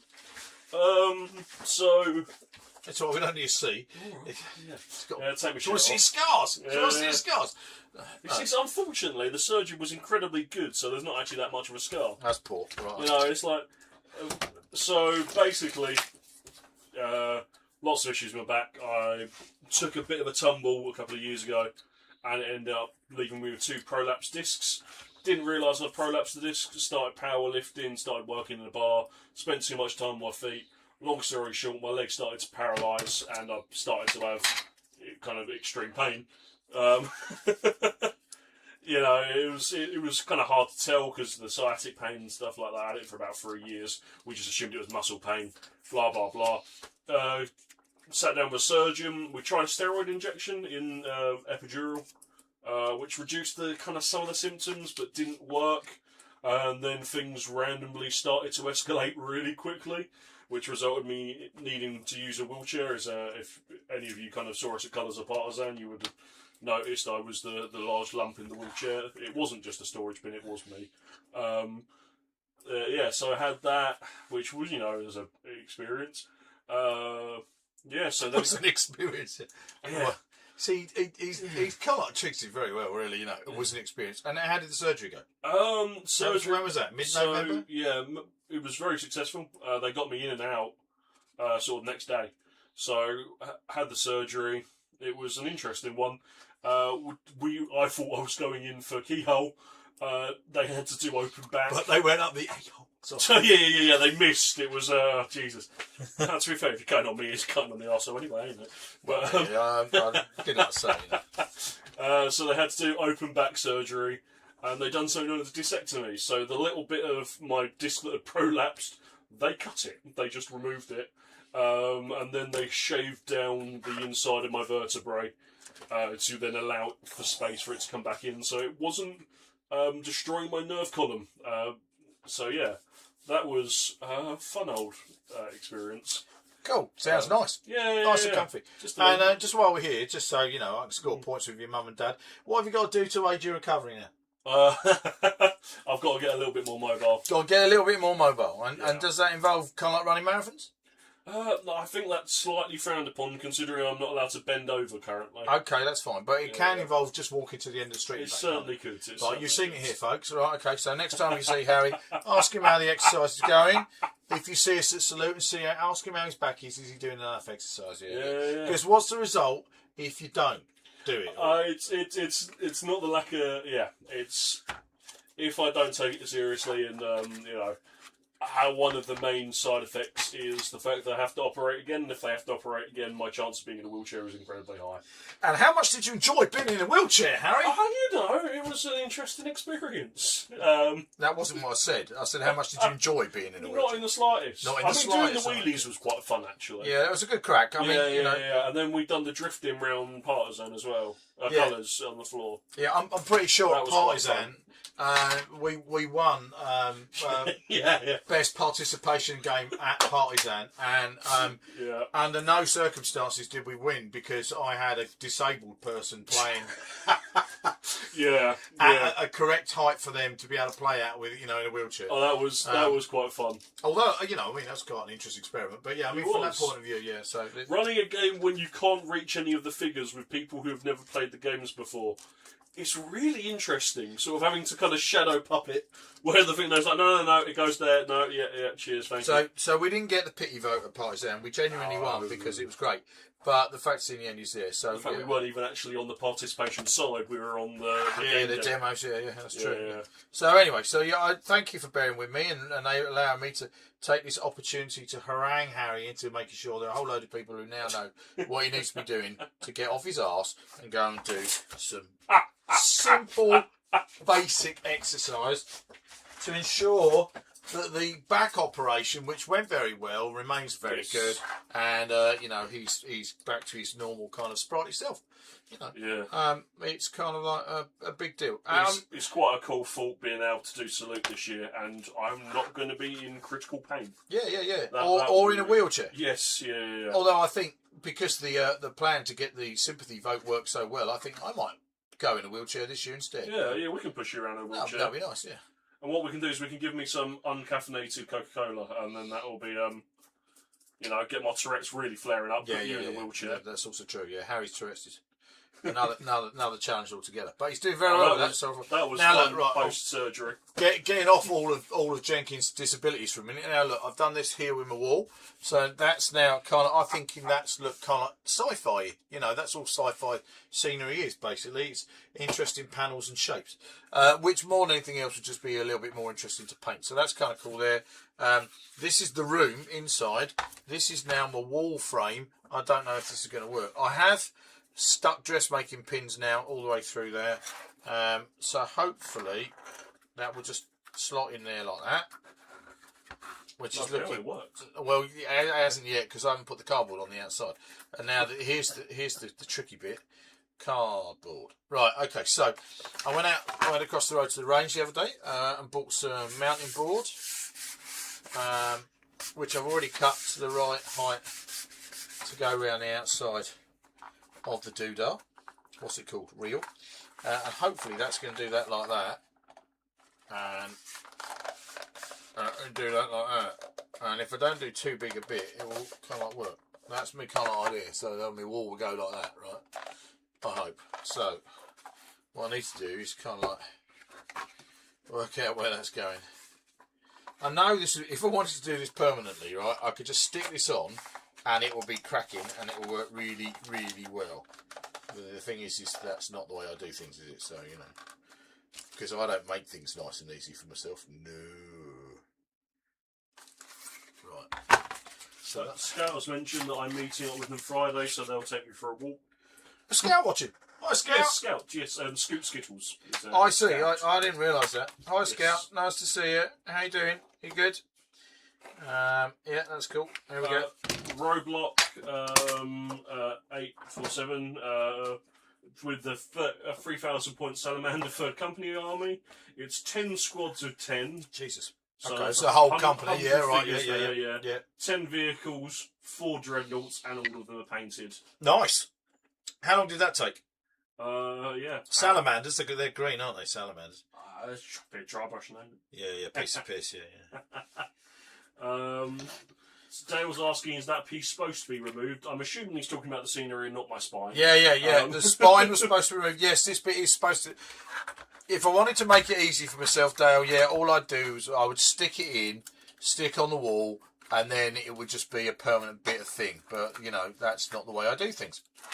Although what I am kind of thinking, because I don't know how well this cardboard is going to go, is making just one removable section out of there. This is completely experimental, so from that point of view, the problem is getting it to curve nicely around the thing and then stick there and stay in place. And I don't know whether that's going to work. Maybe I should have done that with hot glue. No, that would never work with hot glue. Right, okay, so Roblox has responded 6 to 10 months. fucking hell, that's quite quick. Yeah, Yeah, that's what I was thinking. I'm impressed. Scout has said they miss working for you guys. Oh yeah, well yeah, that was cool. Yeah, anytime, mate. You can come back and work for us. I mean, I can't pay you, but we liked having you in the office. Yeah. And doing the puppet work. Yeah, so it's kind of cool. Right, okay. So I've got to go for this. I've got to kind of stick this on there. So what I've got to do. They were saying you could use clear plastic instead of the cardboard. Yeah, actually, I think my biggest problem with this, as it goes, is the cardboard I'm about to use is actually too thick. It doesn't bend very well. I think that's my biggest problem. That and the fact that I made a bit of it because as soon as I do that like that, it's going to stretch out like that. And when I put all that mounting board, I don't know if it's any good. Right, okay, hang on, I'll have a little root around underneath the desk, see what I can find. Fantastic, look at that, that's handy. A box of Kellogg's. Crave. Other breakfast cereals are available. I'm going to bin this because it's too thick, and I'm going to go with this because this might work. So, here we go. Actually, even the outside of that box is good. Okay.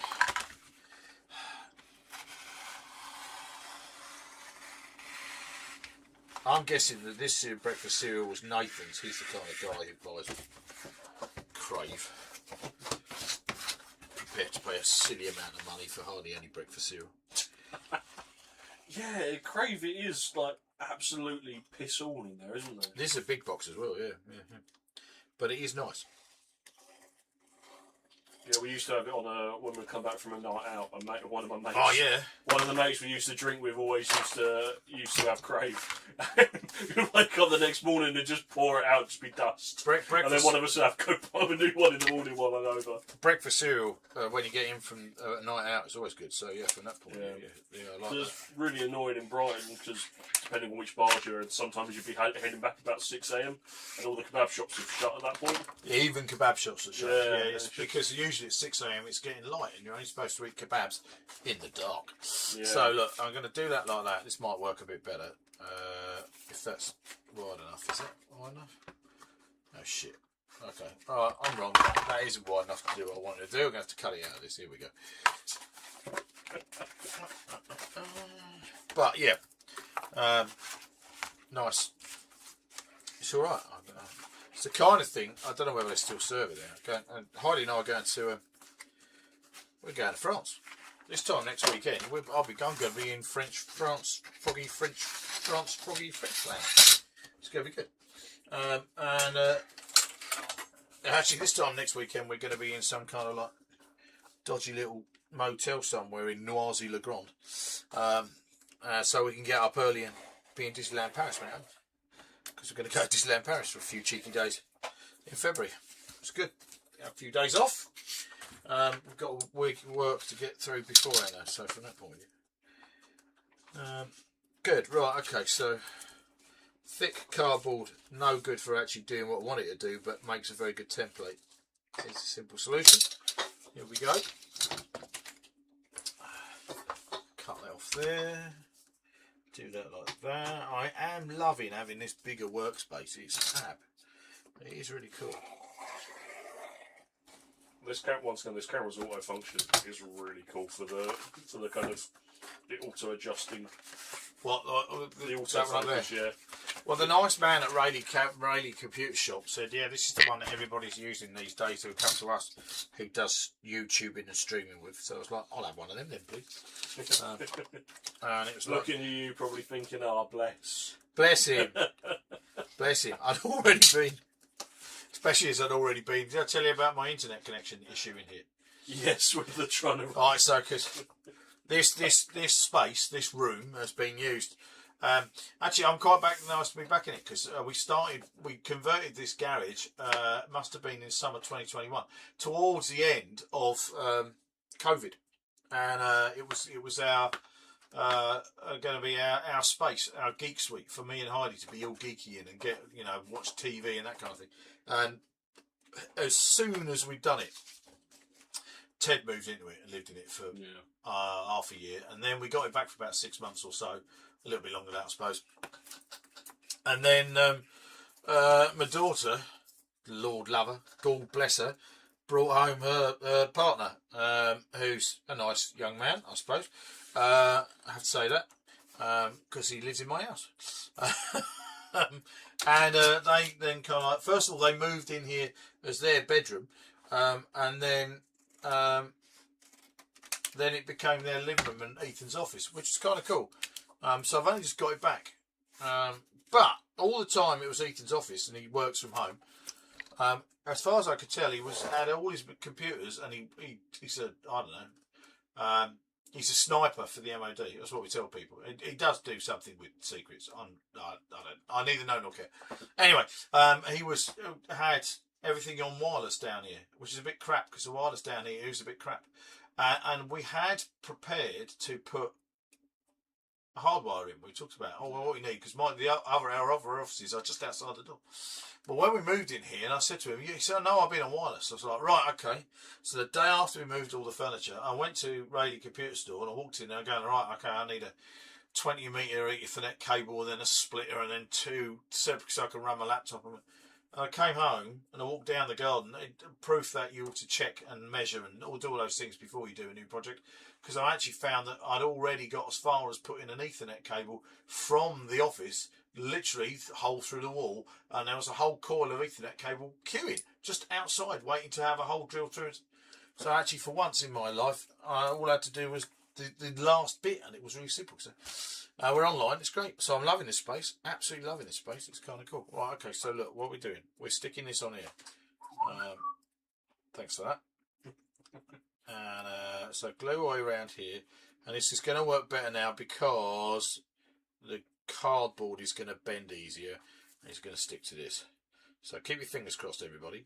Other than you, Tim, don't cross your fingers. I'm not going to cross my fingers because no, but on the whole, because this might actually bloody work. Now I'm using the right kind of cardboard. I've got to leave a 5mm gap at the end there, like that. Because that's where the other bit goes. We try and bend the frame rather than the card. Yeah. Well, this is the problem, you see. And with the mounting card, that's exactly what would have happened. Yeah. It would have bent the cardboard, and because I've wrecked the structural integrity of the whole thing anyway. So sticking that on there like that, and then I'm going to roll that round there like that. Actually, what I could really do is pin it out. But I'll roll it up like that, and this might work. The cardboard bends easier for a start. Lean that in there, and now I'm going to sit and hold it. Can you show me the way you hold them? So yeah, I'm going to sit there and hold this like this. This is the exciting part of the live stream, because what did you watch in a live stream? I watched a bloke holding onto some cardboard, sticking to some other cardboard. But I am using Yoo-hoo solvent-based adhesive, so A, it's about to get really fun in it. Going to dry quite quickly, and B, it's starting to get quite funky in there. It's like good, yeah. So, but even so, yeah, that is kind of working all right. There, look, see, that wouldn't have done that with that mounting board. That mounting board would have not taken shape like that. So I was recommending using some dressing pins or clothes. Oh. I've got dressing pins in them, mate. But actually going through it, the other thing is I could have used hot glue to glue that there. That would have worked. I could have got my hot glue gun out Not that I know where my hot glue gun is. Roblox offering if you need any miniatures painting, just let me know. Cool. Always, it's a simple answer. Drop me an email, message me on Facebook, do that kind of thing. It's kind of handy. See, the thing is everybody knows who I am, right, from a Magrathea point of view. But yeah. I've got these other people. I haven't got a fucking clue what their names are. I mean, I know do dailies now, and it's like, but I didn't know Scout was watching, and I'm still puzzled as to which ex-pupil of mine is watching and where they are. Here's a question. Cleatats is still. I don't know how do I go pronouncing that? Let me have it. Kletza. Kletza. Yeah. How many people we got online at the minute? 31. 31, not bad. Cool. Okay, right. Okay, so here's a question then. We are in Raleigh in Essex, and Gary is just down the road in kind of Eastwood, technically, isn't he? Yeah. Which is the city of Southend. You live in a city. Yeah. So we're technically Leon C. Yeah, but they're still part of Southend. It's all kind of cities. Leon C, my ass. Because you want to make Eastwood sound a bit posher, right? Cleatats is James. James. Good, excellent. Which James? I taught loads of Jameses. Jesus. Who? Okay. So I've got to try and remember which James it was. He's currently based in Ipswich. Good. Okay, that helps. That's don't go anyone. Don't go putting your addresses. No. Right, but I was say rough areas. I was going to ask everybody else, where are you watching from tonight? Where are you in the world? Cletus, Kletza, whatever. He's now laughing. James, hi James. That's which James? James, mate. Find me on Facebook, right? Magrathea on. I'm an old fart, right? So you're probably on Instagram, on the gram. If you want to find me on Instagram, Krampus UK at Krampus UK. But otherwise, and actually get in touch, say hello. It's nice. I got I just need to know which class you were in, which year group you were in, apart from anything else. Who you're in a year group with? Were you in? When did I teach you? What year? Was it 2002, 2003? That was Ted's year. Or 2003, 2004? Were you in the same class as Laura Abbott and Connor? 2004, 5? That's when I was teaching year 6. I was still playing 40k. Give me a clue. Cleatats, it was James apparently did have you on Facebook for a bit, but he got rid of Facebook. Oh, right, okay, that's fine. Well, okay, yes.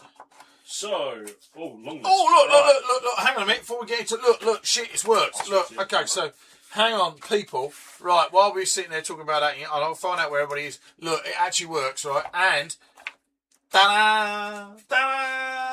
Look at that. This is what Tim officially calls smug mode, right? Because actually the idea worked. So that colour pops in there like that, nicely, and fits in quite well. I'm going to leave that in there. Fucking hell, what's the time? 9 o'clock. 9 o'clock. I've been doing this for an hour and a half, and that's as far as I got. It just goes to show, if I shut up and get left alone, I do it a lot quicker than when I'm having to talk to loads of people. But that's cool. Oh, I'm really pleased with that. Okay, so that's the downstairs. Now I've got to do it all again. Upstairs. And I want all of upstairs to have this kind of plan. So, good. Right, okay. Tell me, where are people in the world? So, Rob Langdon's is Western Supermare. Yeah, okay. In the West Country. Can you speak Polish? Can I speak Polish? No. We're going to hear my attempt at reading Polish then. Good, okay. I apologise to the people of Poland. Skalas Lazaro. Good. That's their username, not the Polish bit. Yeah. Okay. Is based in Poland in I'm pretty confident that's not the pronunciation. You think? Yeah. I don't know Polish, but I'm pretty confident. Good. I can do this one. Bedford, UK. Bedford, right, cool, okay. Bedford, UK, I can do that. Who's in Bedford? That's Roblox. Nice. Ian242, SW Scotland. Southwest Scotland, okay, right, cool, yeah. Plebermeter, Waves from near Colchester. Hey, alright, cool. Andrew JF's 4174, sorry. It's Gravesend. Mrs. Crockett, also Western Supermare. Kletzets was saying that he would have been year of 1999 or 2000. You would have taught him. Oh shit! So he wasn't even Raleigh Primary School. He was at 99 2000. Would have been at St Margaret's, Bowes, Gifford. Right. Okay. Right. Gosh, he's that old. He's even older than that then. Right. Okay. That's cool. That was cool. Right. Good. Okay. Scout, obviously based in Southend as well. Woo, Scout. Jim Bevington, Burton-on-Trent. Burton-on-Trent, nice. Dale. Yeah. This is when Discord makes things earlier. Obviously, we know it's Milwaukee, Wisconsin from earlier. Atwood Freds, Arizona, US. So we've got nice. Americans. I bet it's not cold there. Yeah, no. Sumford, Sumptube, Telford. Space Doc, Tim knows where I am. He's got my address. Yeah, I have. He gets around to sending that T-shirt. Very subtle, Nick. Actually, it's in the kitchen, but I haven't sent it because I'm not happy with the print, and I'm going to get another print done. So, but I've got to order.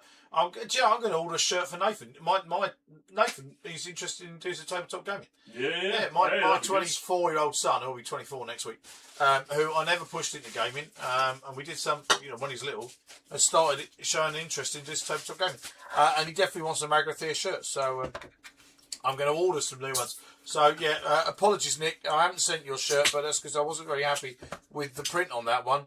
But I'll get it to you very soon. So yeah, I do know where you are. And obviously, if anyone is interested in getting some Magrathea merch made, badger Tim on chat. Yeah, that's true. Yeah, that's a good idea. Yeah. There are a number of different designs, and we will have a new design for Salute this year. Although we should also have some free giveaway bits and pieces. Although I've had a thought about t-shirts for Salute this year. Mm-hmm. Yeah, because last time we were on doing this, we had a really nice chat, and also when I was doing that what's it called, podcast for Sump City Radio, yes, we had a conversation on there about mental health and about wargaming being good for mental health and the rest of it. Yeah, and I am tempted. And I've spoken to Ted about this, so I haven't had a chance to talk to you or Gary or anything else about it. So what do you think of this as an idea? I was going to probably contact Boys Get Sad Too. Oh, yeah. Right? That seemed like an interesting company. And I was going to see if I could get some Boys Get Sad 2 shirts with the Magrathea logo on as well. Or even if we just got a bunch of Boys Get Sad 2 t-shirts and we didn't go in Magrathea shirts this year.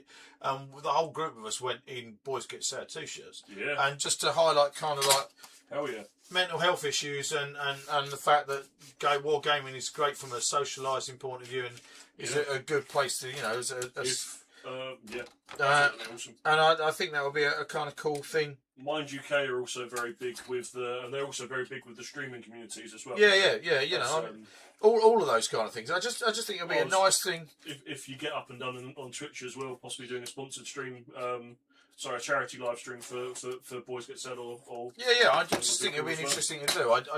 I'm not somebody who has, in my nearly 55 years, suffered a great deal from mental health issues. Yeah. There have been a couple of times in my life when I've been able to kind of like look and go, yeah, fuck, I'm struggling.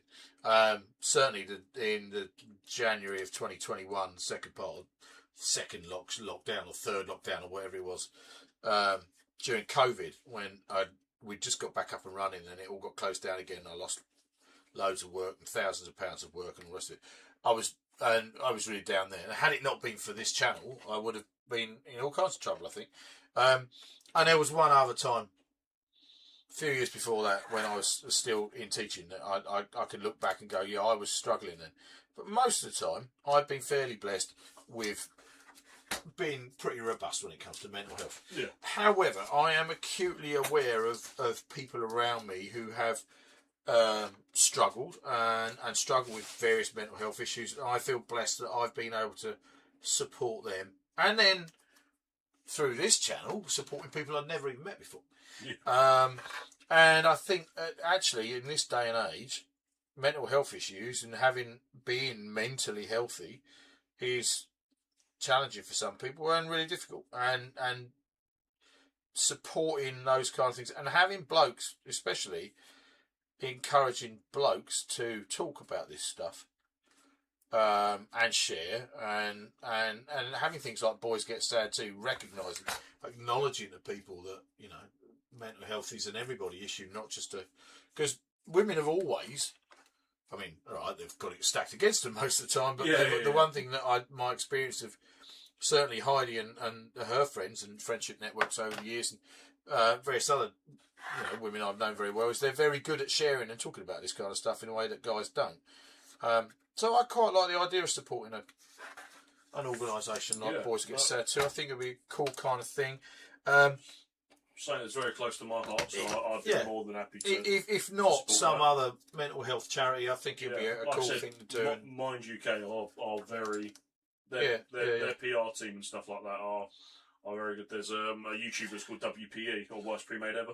Right. They are one of Worst Pre-Made Ever. Okay. They're video game YouTubers, and they're a big group, and they're very, very open with mental health, and they're one of my favourite YouTubers for a quick laugh. Right.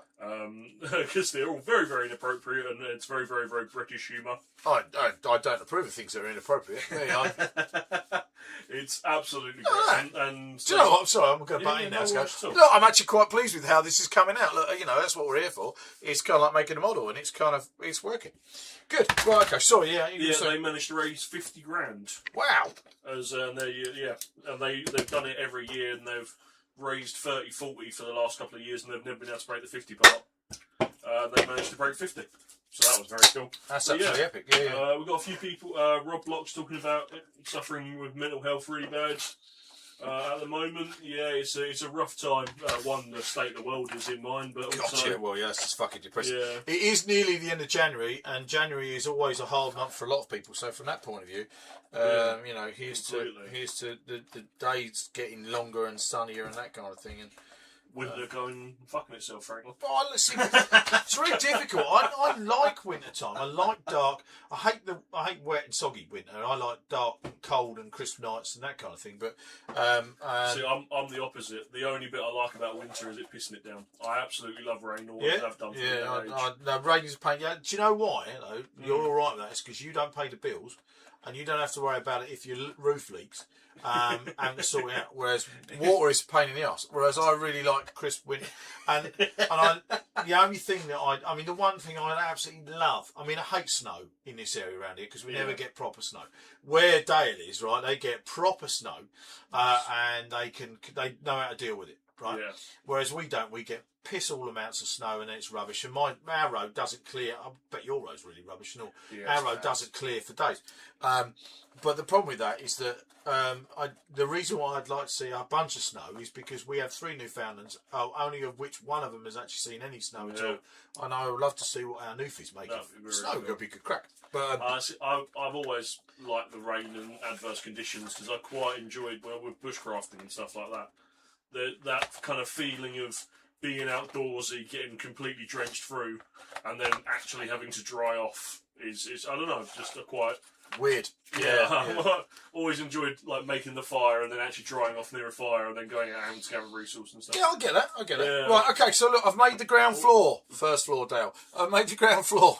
And now I'm going to start on the first floor. I'm quite pleased. Actually, that's working really quite well. I've got quite a few people opening up about mental health in the comments here, so I'll read those out. Yeah, go for it. Let's have... Space Up, first of all, we've mentioned he'll just grab his t-shirt. Salute, don't worry about it. Okay, that's cool. Yeah, nice one. All right, thanks, man. And then, once again... Only if he's wearing a shirt when he arrives. I'm not expecting to turn up kind of like in topless. Please do arrive clothed. Yeah. Because I'm a bit worried whether they let you in or not. But yeah, otherwise, sorry. Yeah. It also doesn't look great on the brand, does it? Nah, not really. Gary's dad's talking about he's so down for doing the Sad Boys. Nice one, Gal. I thought you might be.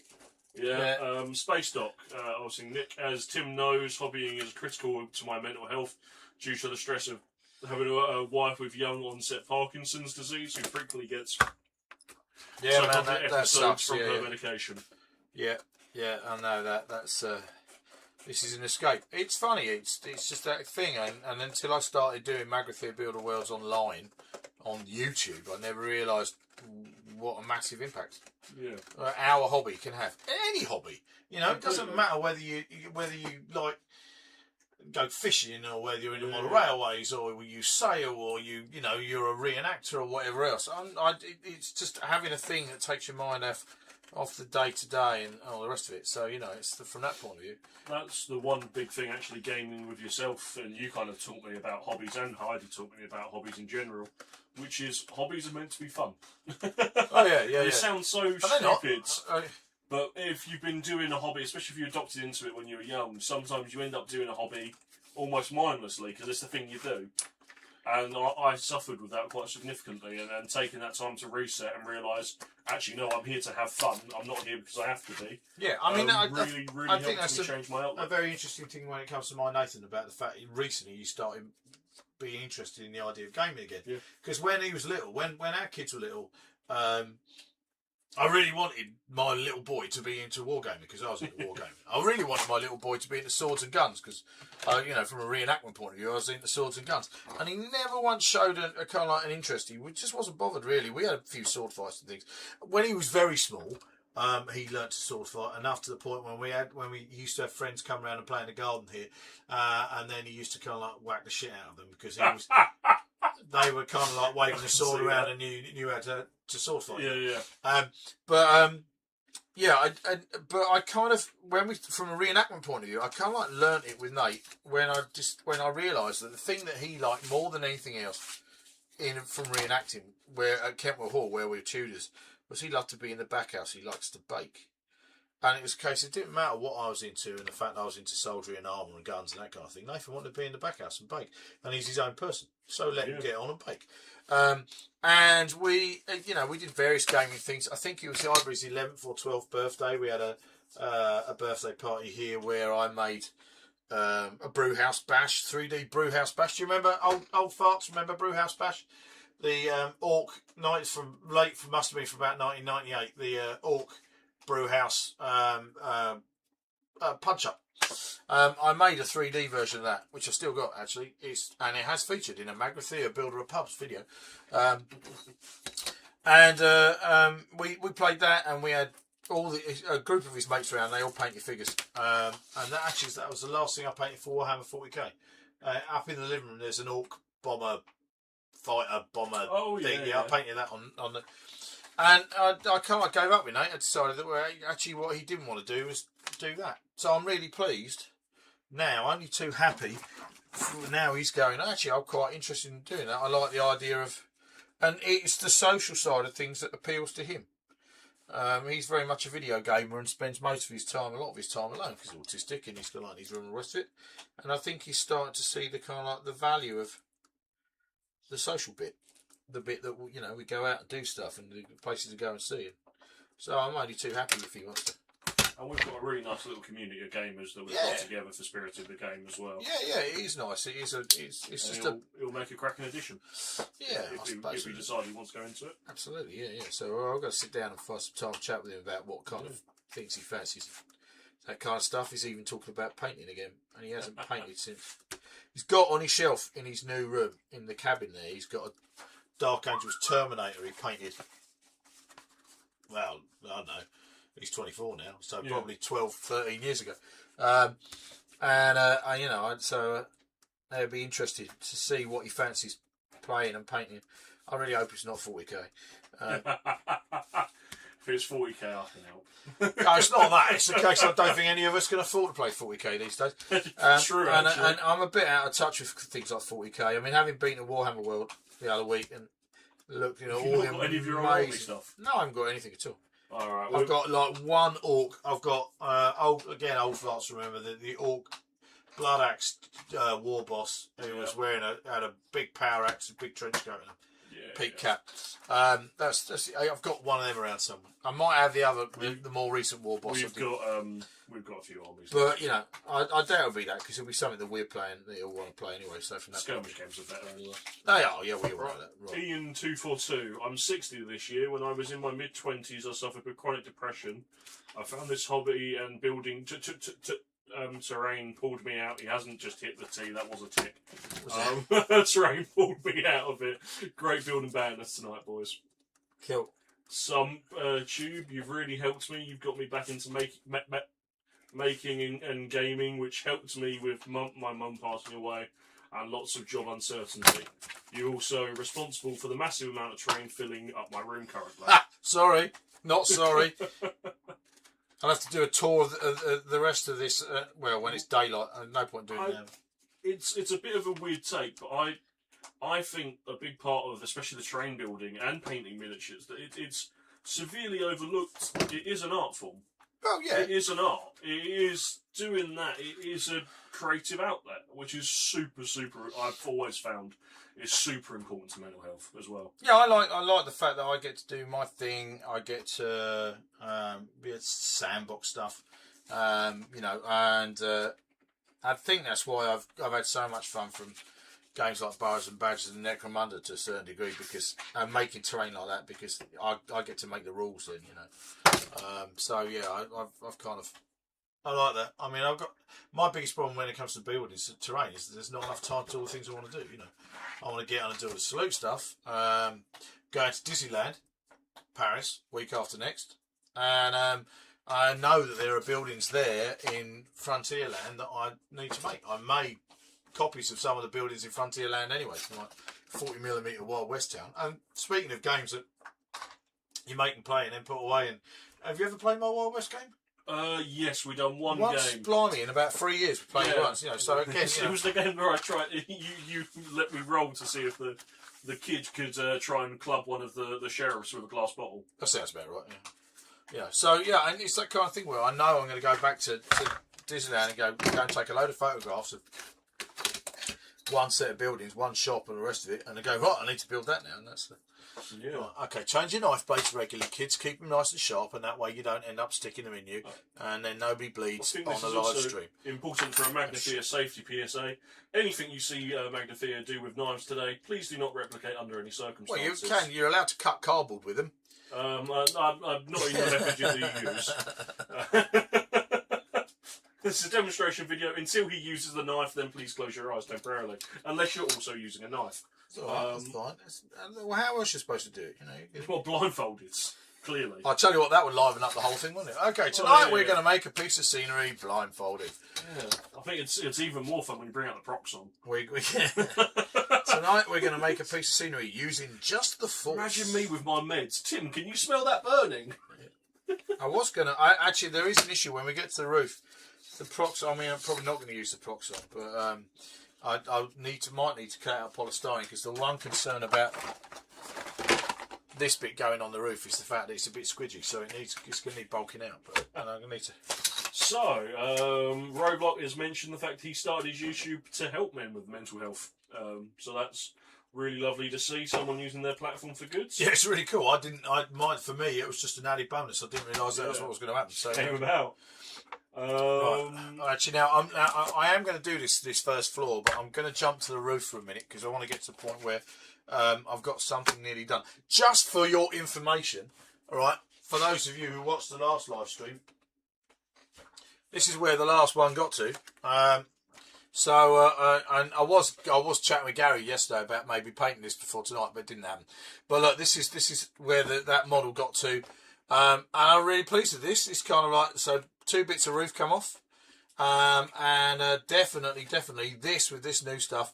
Yeah, it's got a whole kind of like new Star Warsy kind of like terrain kind of thing going on. It's kind of cool. I like it. So yeah, I do actually get stuff done, but have got to finish painting this. And again, it's it's just a. But yeah, I mean it's.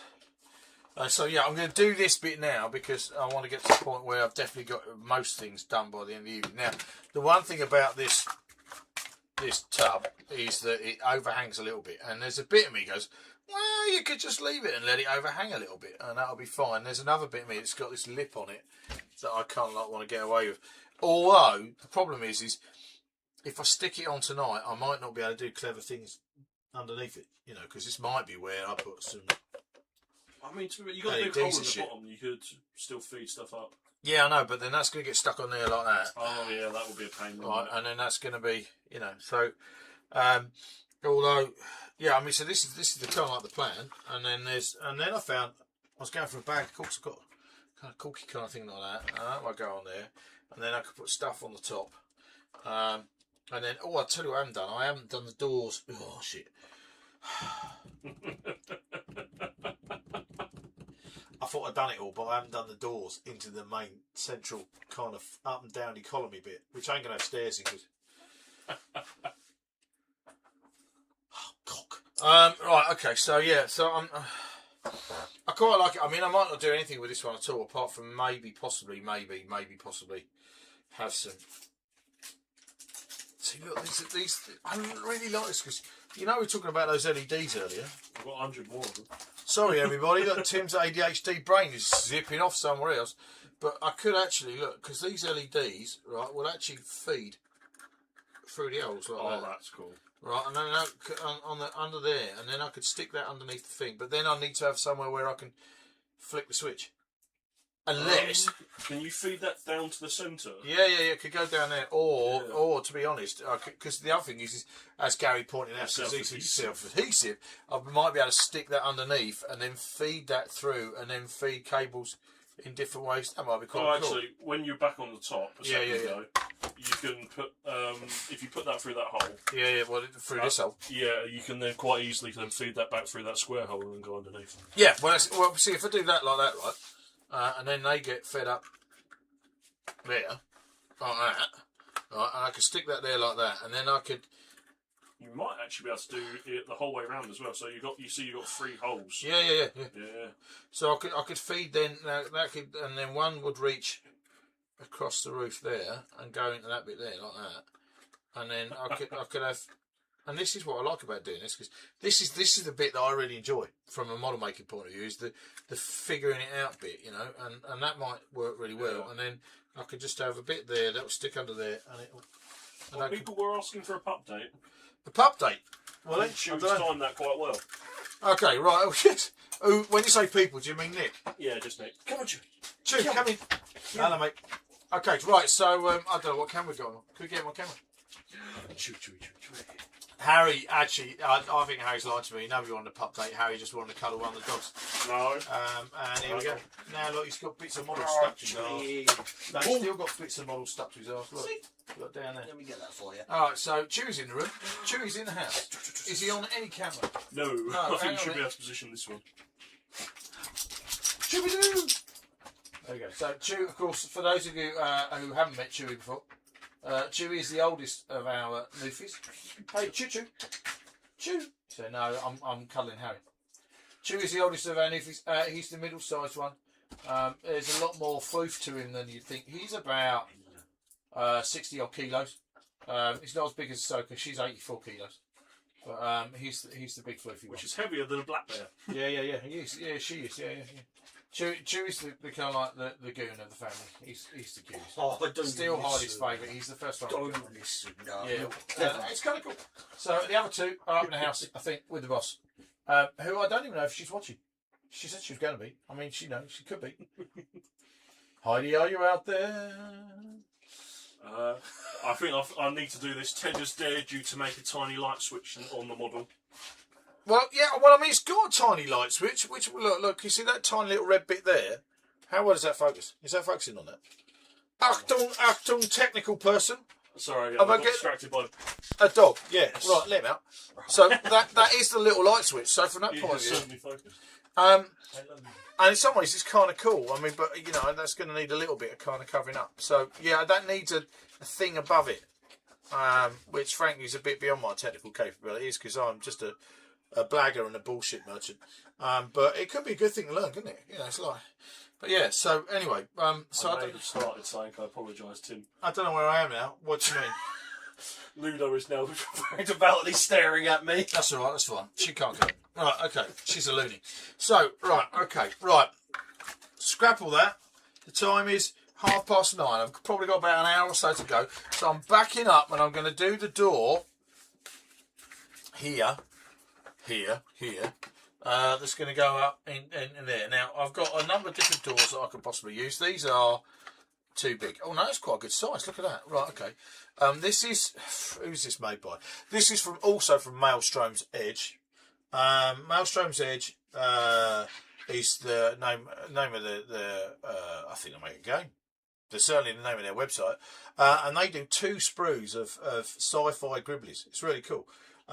big doors and all this guff, all this kind of like sci-fi trim. Used And a all the lot rest of of it on the other build, didn't you? I've used it. They're really good value. So actually, that Maelstrom says double door will just fit really neatly in there. Zot. Although it's got a gap on either side. So what I need to do is build something. Am I getting that? Can we see that? You certainly are. Good. I need to put a bit of foam core or something, a bit of wall on either side of that to make that look like there's a double door there that goes then into the central bit, which I'm assuming is going to have an elevator or a set of stairs or something, which I, just cannot be asked to make. Because it seems far too much like hard work.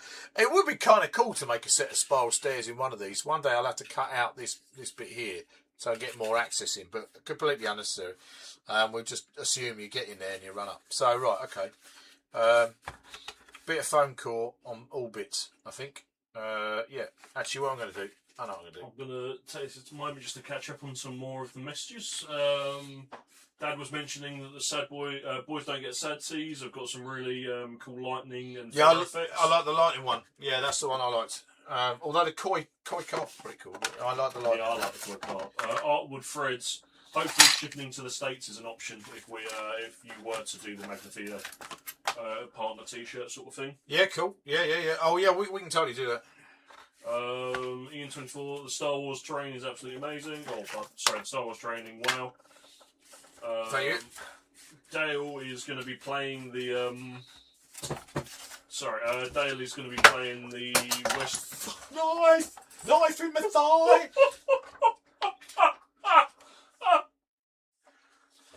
It's alright, no blood. It just fell off the table. It's a bad time to say remind you Heidi is still watching. She just messaged. Are you all good? Yeah. There's no cut. There's no blade. Everything's still intact. No blood. Do not require any first aid. It's good because I'm not trained. No. and she's not sympathetic, so from that point of view. Between the two of us, though, I can do the sympathy. She can do the healing. Oh, good. Yeah. Well, she won't. It's just my own fault. Right. Okay. Anyways. So ignoring Tim trying to kill himself on stream. I wasn't killing myself. It's just a bit of kind of self-mutilation. It wasn't Yeah, really alright, killing fair myself. Dale is going to be playing your Old West system on Thursday. He's really looking forward to it. Playing what? Your Old West system. Really? Blaze of Glory. Top I job. believe he says, I'm going to be playing the Old West on Thursday. Cool. Okay.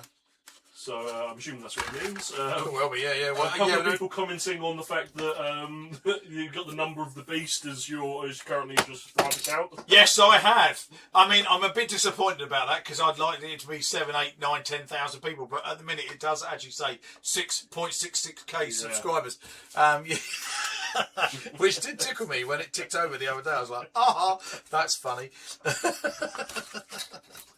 So yeah, that's us mostly caught up for now. Good, excellent. Okay, so this is 5.8-ish millimetres tall. Right, so I need a thing that's kind of like 5.8-ish. Look at the exact mathematical and accurate measurement going on right now of this guy. I mean, he's just bang on. It's just like, Oh yeah, I don't think I've ever seen you measure something. Shut up, I do all the time. It's like, I do that kind of thing. I have been known to kind of like do things accurately, First time accurately, or? Yeah, measure twice, cut once. That's what they say, Or apparently. drop your knife on your lap. Yeah, also drop your knife on your lap. That also works. Yeah, so you're going to do that there and that there. And then there's a bit behind that. I'm going to have to put a bit behind that because it's going to look a bit weird otherwise. Right, okay, but that's fine. When you start a quote book for Magrathea 2026 quotes, make sure to drop your knife on your lap. Drop your life in your lap. Oh, okay, good. Right, so okay, I need to do that like that. So, okay. Door going in any second now. One. That's still a good number. Roblox for 400 subscribers is really good going. We've got to start somewhere. I couldn't, it's. I've slowed down getting subscribers purely because I don't get enough produced. I'm so busy doing other things. And I keep insisting on kind of like making videos for games that hardly anybody plays. Bars and Badgers or fucking Ark World or something else, If you want loads of people watching a YouTube video, you've got to make kind of like 40k videos. I know I don't want it, so it ain't gonna happen. But that's the way to get lots of people watching is to do that. Yeah. But, 'tis the way. Okay, so let's go do that. So Amarillo. Sorry. Cut that off there. Stick that on there. Do that like this. That's a new tick. I ain't had that one before. What? Me or you? No, that was me. Right. Not everything that comes out of your mouth is a tick, mate. Sometimes That it's was a tick. what? Singing I'm on the way to Amarillo. Yes. That wasn't a tick. That was just a bit of conscious. My neck went at the same time. That was a tick, but the Amarillo bit was just your mind wandering off, playing kind of like games of kind of word association. Right, I associate that with that song, so I'm going to sing that. That's what it was. You know, It might not sound like it's in what I'm telling you, it was a tick, mate. I know what your ticks sound like, and we can't put most of those on the internet. No, yeah, you'd get your account quite quickly deactivated. I'd complain and say it's kind of like discrimination against disabled people, mind you, if you're doing that, you know. Yeah. Well, to be fair, once again, Sweet Anita, she's quite a big Twitch streamer. She's got very bad Tourette's, and there are loads of great Tourette's kind of kind of like Tourette's content. It's hilarious. I mean, you know, and there are people who make a lot out of the fact that their Tourette's is quite funny in some ways. It's always kind of very difficult. I mean, I've seen you have real bad Tourette's in episodes, and I know it's not. It has been very funny, and you laugh about it. But the fact in the end is that I also know how difficult that is for you. They get quite distressing. Yeah, so you know. And the worst bit is, once again, it's like that. It's hard to tell what's impulse control and what's the Tourette's, because it all kind of blurs into one with some of the. Some of impulse control isn't the right word. Like stim. Yeah. Like the vocal stims and Tourette's. It's an interesting combination. I mean, you basically, bottom line, you are just one fucking great big kind of like test case of all these different things all in one go, aren't you? I had multiple specialists refer to me as a spiky case. Spiky case is when you think you found a flat spot, you end up stepping on a different spike of a different condition that you didn't realise you were working with. Oh, right, okay, spiky case, yeah. I mean, other people just call you an arsehole, but you know. Yeah, but it's quite unprofessional for a specialist to say that to a 14-year-old. You know, I mean, I always wanted to do that when I was teaching, frankly, yeah. But yeah. I mean, it's not easy, but and it's not easy as well. The other thing is it's also not easy for people around you who kind of offering all that support. You're very fortunate that your mum and dad are the kind of human beings that they are.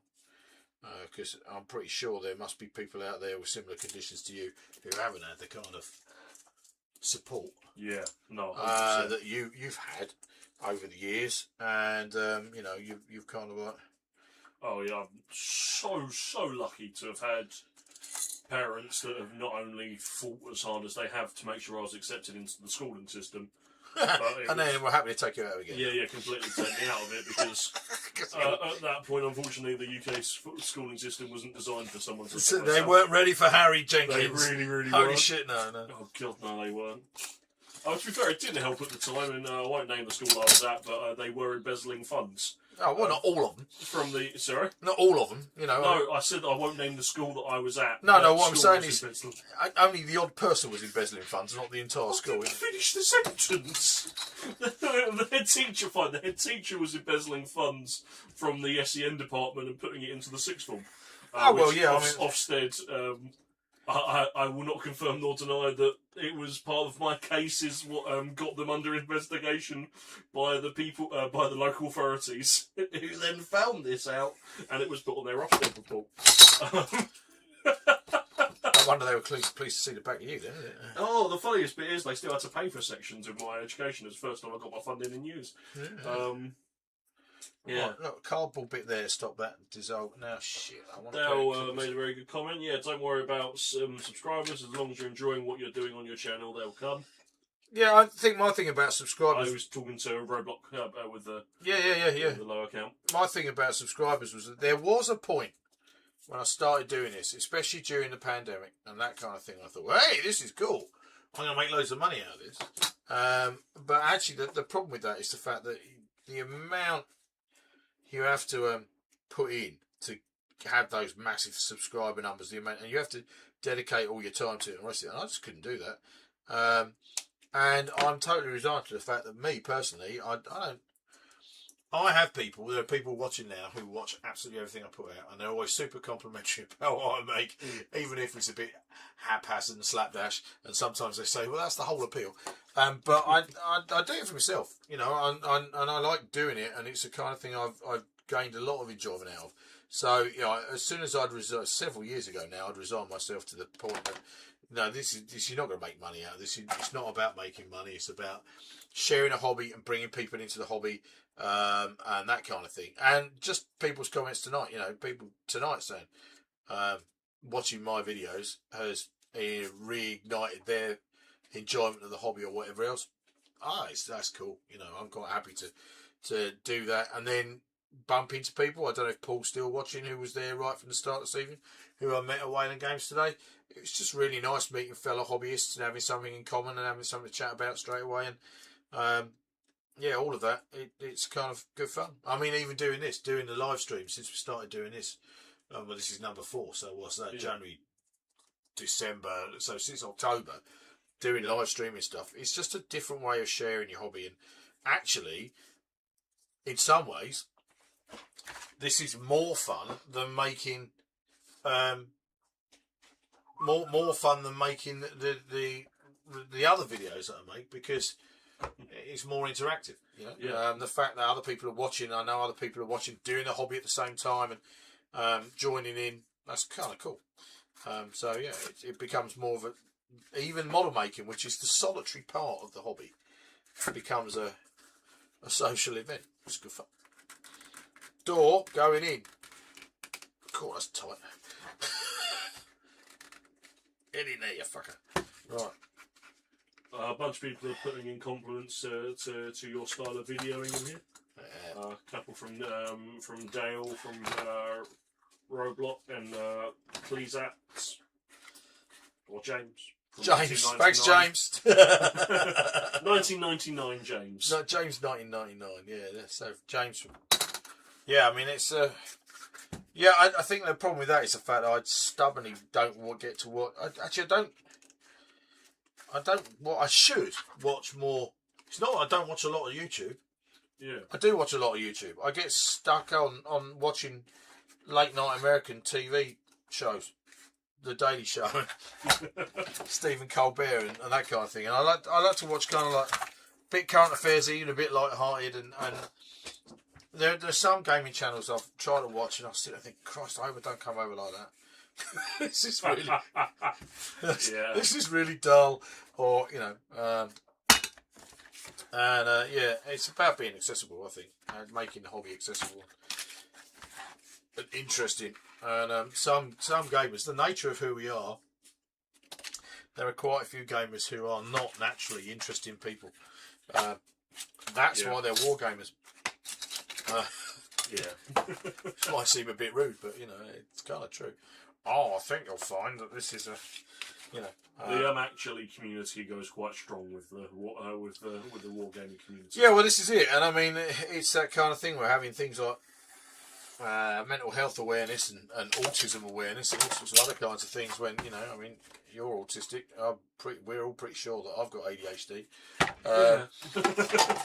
When you're in a room like when you're in an exhibition hall like the Excel Salute, you know. And I'd love to get to an American show at some point. Several people have said, "Hey, you need to come to Gen Con or Adepticon or whatever else." You know, I'm pretty fucking sure it doesn't matter where it is, which side of the pond you're on. When you walk into one of those places, the tism is strong in these places. You know. Oh, completely. I think it's why they can also hit as much as it scares off a lot of people from coming into those communities because of the actually nature and the kind of hostility that can kind of come with some of those conditions. It also can make it a really, really accepting place. Well, of course, because everyone's kind of got their own battles. So if you know, everyone's kind of like it. So you almost blend into the crowd, kind of thing. I like to think that I mean, and all right, it doesn't matter what pastime you're in. There are always going to be dicks in you know where you are. Doesn't matter whether it's in the wargaming world. We've all met them. Doesn't matter. My other big world is the reenactment world or in cosplay.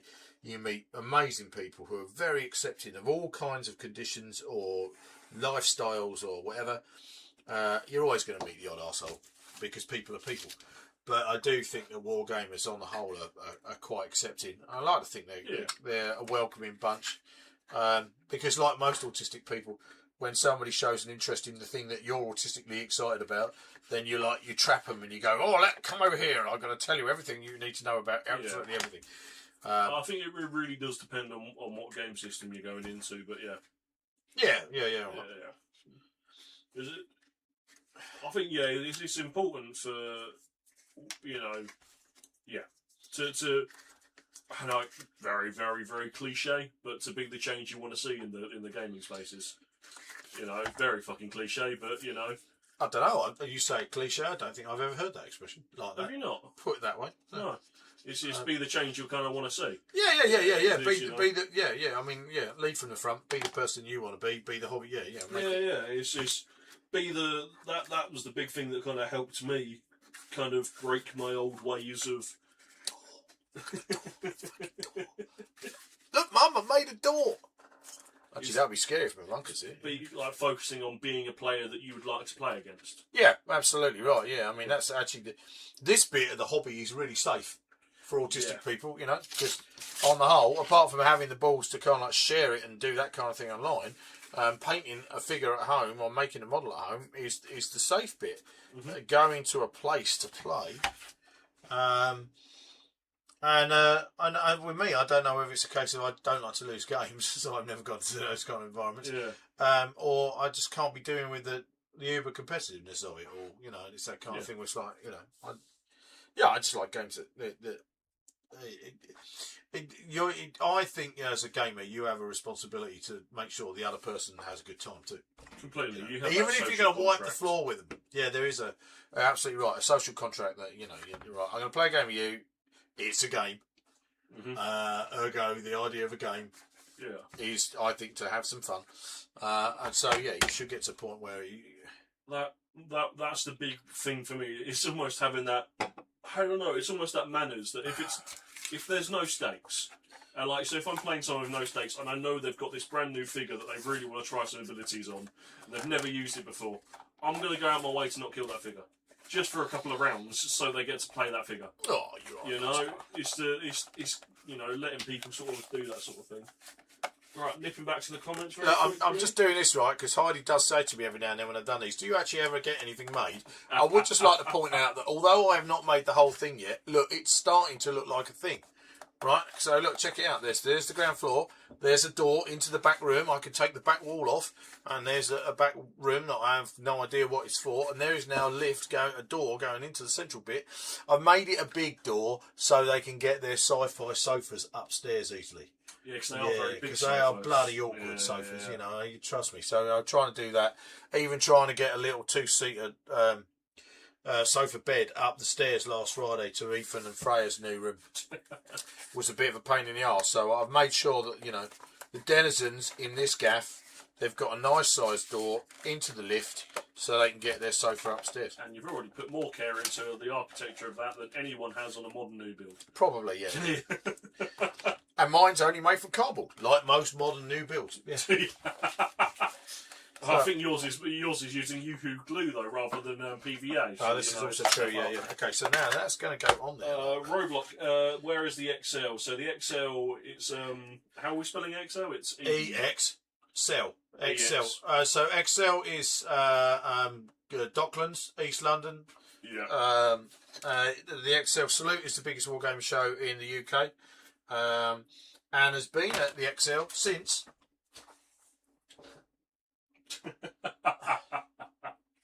He says, looking at his old Salute trophies.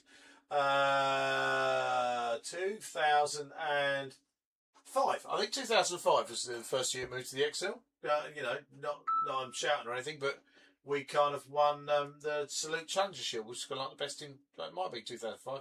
Or might be 2006. I think the Salute Challenger was the second bestest show, whereas we won the bestest show at 2000. Yeah, it must have been 2006. Where we also won Best Scenery. That's right. Yeah. Was that 2006? God, they're old. That's really actually that's a bit shit because those trophies up there, which I'll take it in a shot. If I switch to mug shot, yeah. Yeah, those trophies up there are old, and I get annoyed at restaurants there's a restaurant, one of my favourite Indians at the top of our town called the Mango Lounge, has got an award in its window that they must have won about 15 years ago, which is a bit irrelevant. Really. And I won that. That's 2000 and what was that one say? That says Salute 2005, Salute Challenger. That was the runner-up show. Salute 2006, best scenery, and we won best game there as well. Although I don't have that one. My mate Pete, who I won it with, he's got that one. And then that was his best participation game, 2007, right? So, but that crappy little gold one next to it. Yeah, that was. Sorry if anybody from Warlords are watching. This little one here does say Salute 52, which was last year. Yeah. Best sci-fi and fantasy game, the Jim Clark Award. Yeah, there you go. So we are relevant, can't think. But I don't go to shows to win prizes, which is good really, because we're not likely to win a prize this year. Because I'm not my secret weapon in a wheelchair is going to be on his feet apparently. Yeah. That's hopefully. Right, okay, so floors going in, and I haven't got anywhere sorted out what I'm doing with the roof. Ian's also mentioned widescreen TVs will also be good for those doors. Yeah, oh yeah, good point. Yeah. And I mean, of course, in the far future, or in a long time, in a galaxy far, far away, a long, long time ago, they probably have massive TVs. So getting them for yeah, good point. Thanks, Ian. Yeah. Now I haven't decided what I'm doing with my rim. Do I need a kill switch?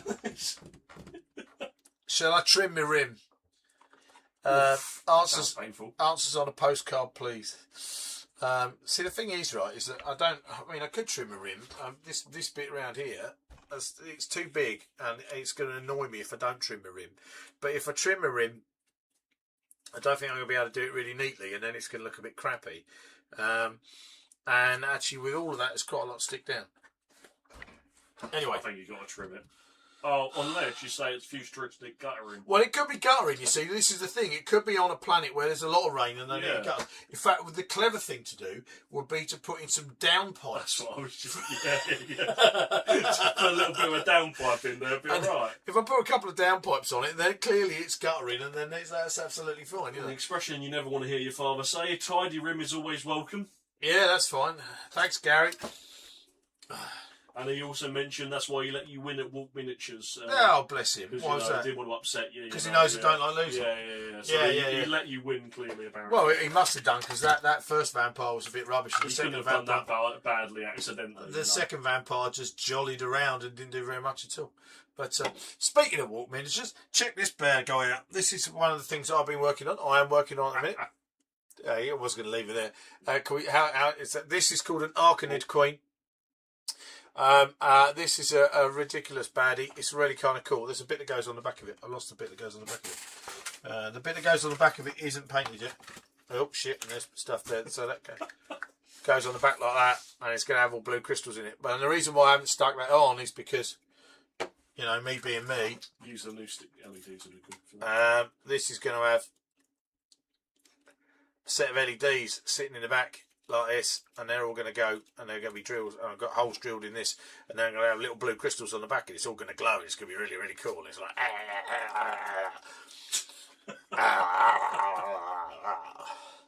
so yeah, very fiddly model, but really, really cool. Nice. Hoping to have this done for Salute as well.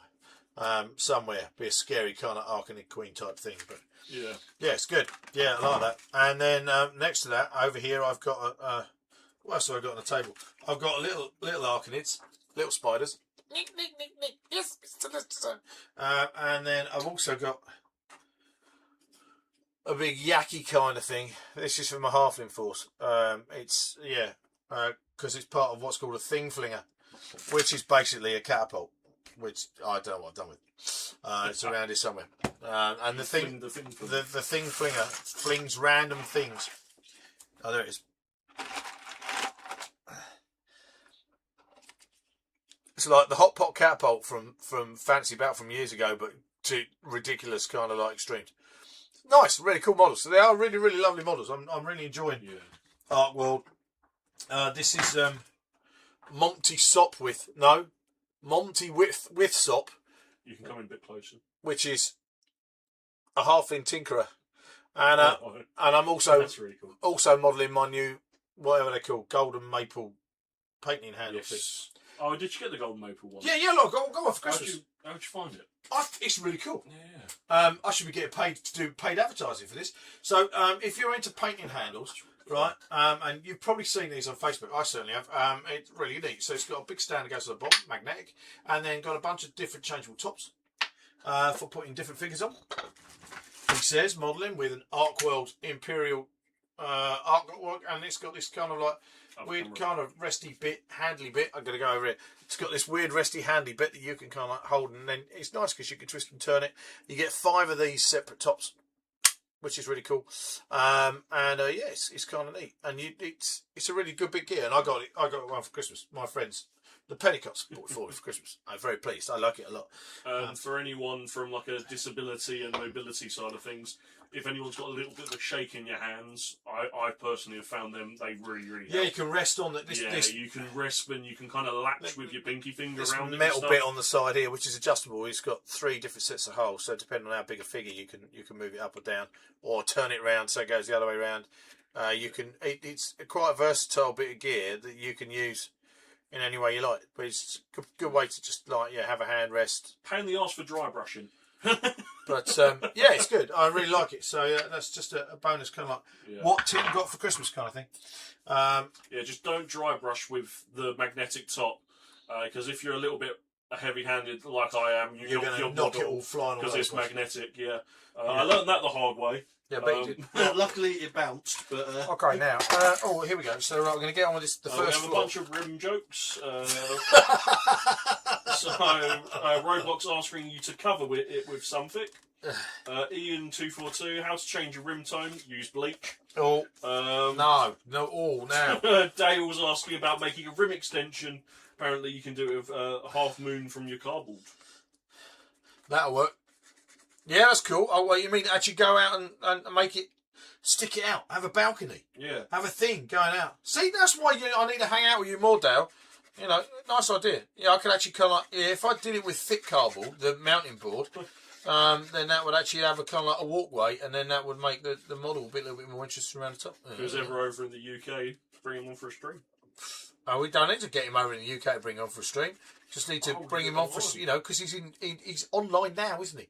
Yeah. You know, I mean, I'm sure we'll be able to do a partnered stream sort of thing, wouldn't we? well, we did talk about doing some kind of collaboration. We did mention that when we get off the podcast interview we're doing, and we had a bit of a chat afterwards because it was like nice. And we have talked about doing some kind of collaboration. I have no idea what, but it'll have to be something necromundery because that's what he does. But that'll be kind of cool. So, ideas from other people watching, or from Dale himself. What can we do as a collaboration? Something we could do live, maybe get together at one point, bring both of our audiences together and do something. That'll be pretty cool. I think that'll be a lot of fun. Taylor was mentioning the easiest way to do that is Discord. Yeah, fuck off. Yeah, I know. Yeah. Well, should we try and do that as the next stream goal? Is to try and get a Discordy thing. Well, actually, yeah. Oh, well, definitely. I mean, we can certainly get Discord going before then. Yeah. That's not too complicated. That'll be good. But yeah, it'll be cool to do something as a collaboration anyway. So beyond the platform that we could do it on, Discord. Apparently, Discord, you bloody old primitive kind of like old caveman, you on YouTube. You want to get up to date, mate? Get in the 21st century. Yeah, get on bloody Discord. Yeah. Well, to be fair, I did have to your own help you server. with the cameras.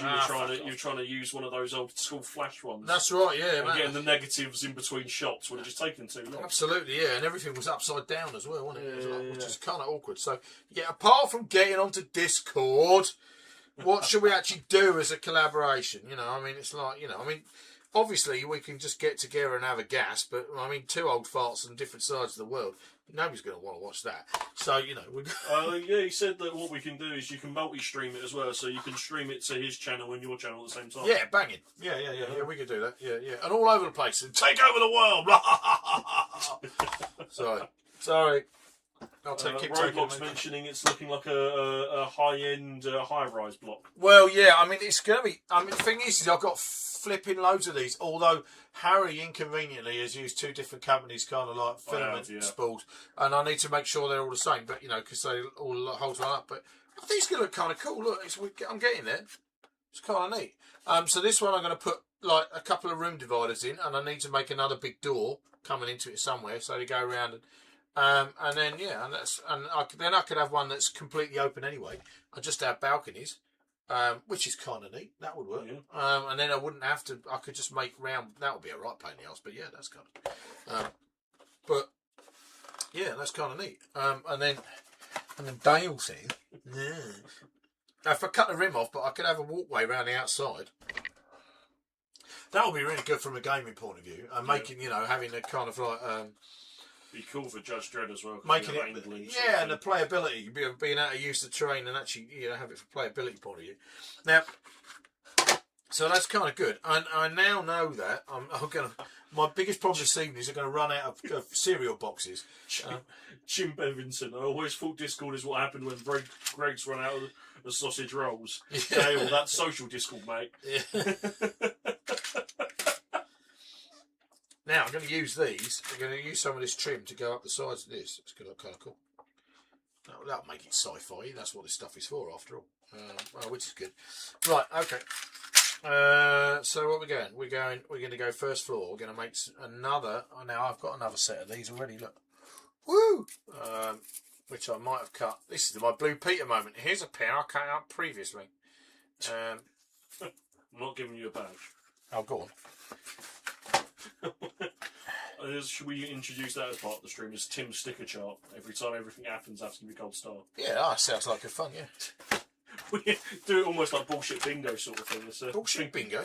How very dare you. I'll tell you what we haven't done in a little while. Say whimsy. We haven't said whimsy. No, you're right.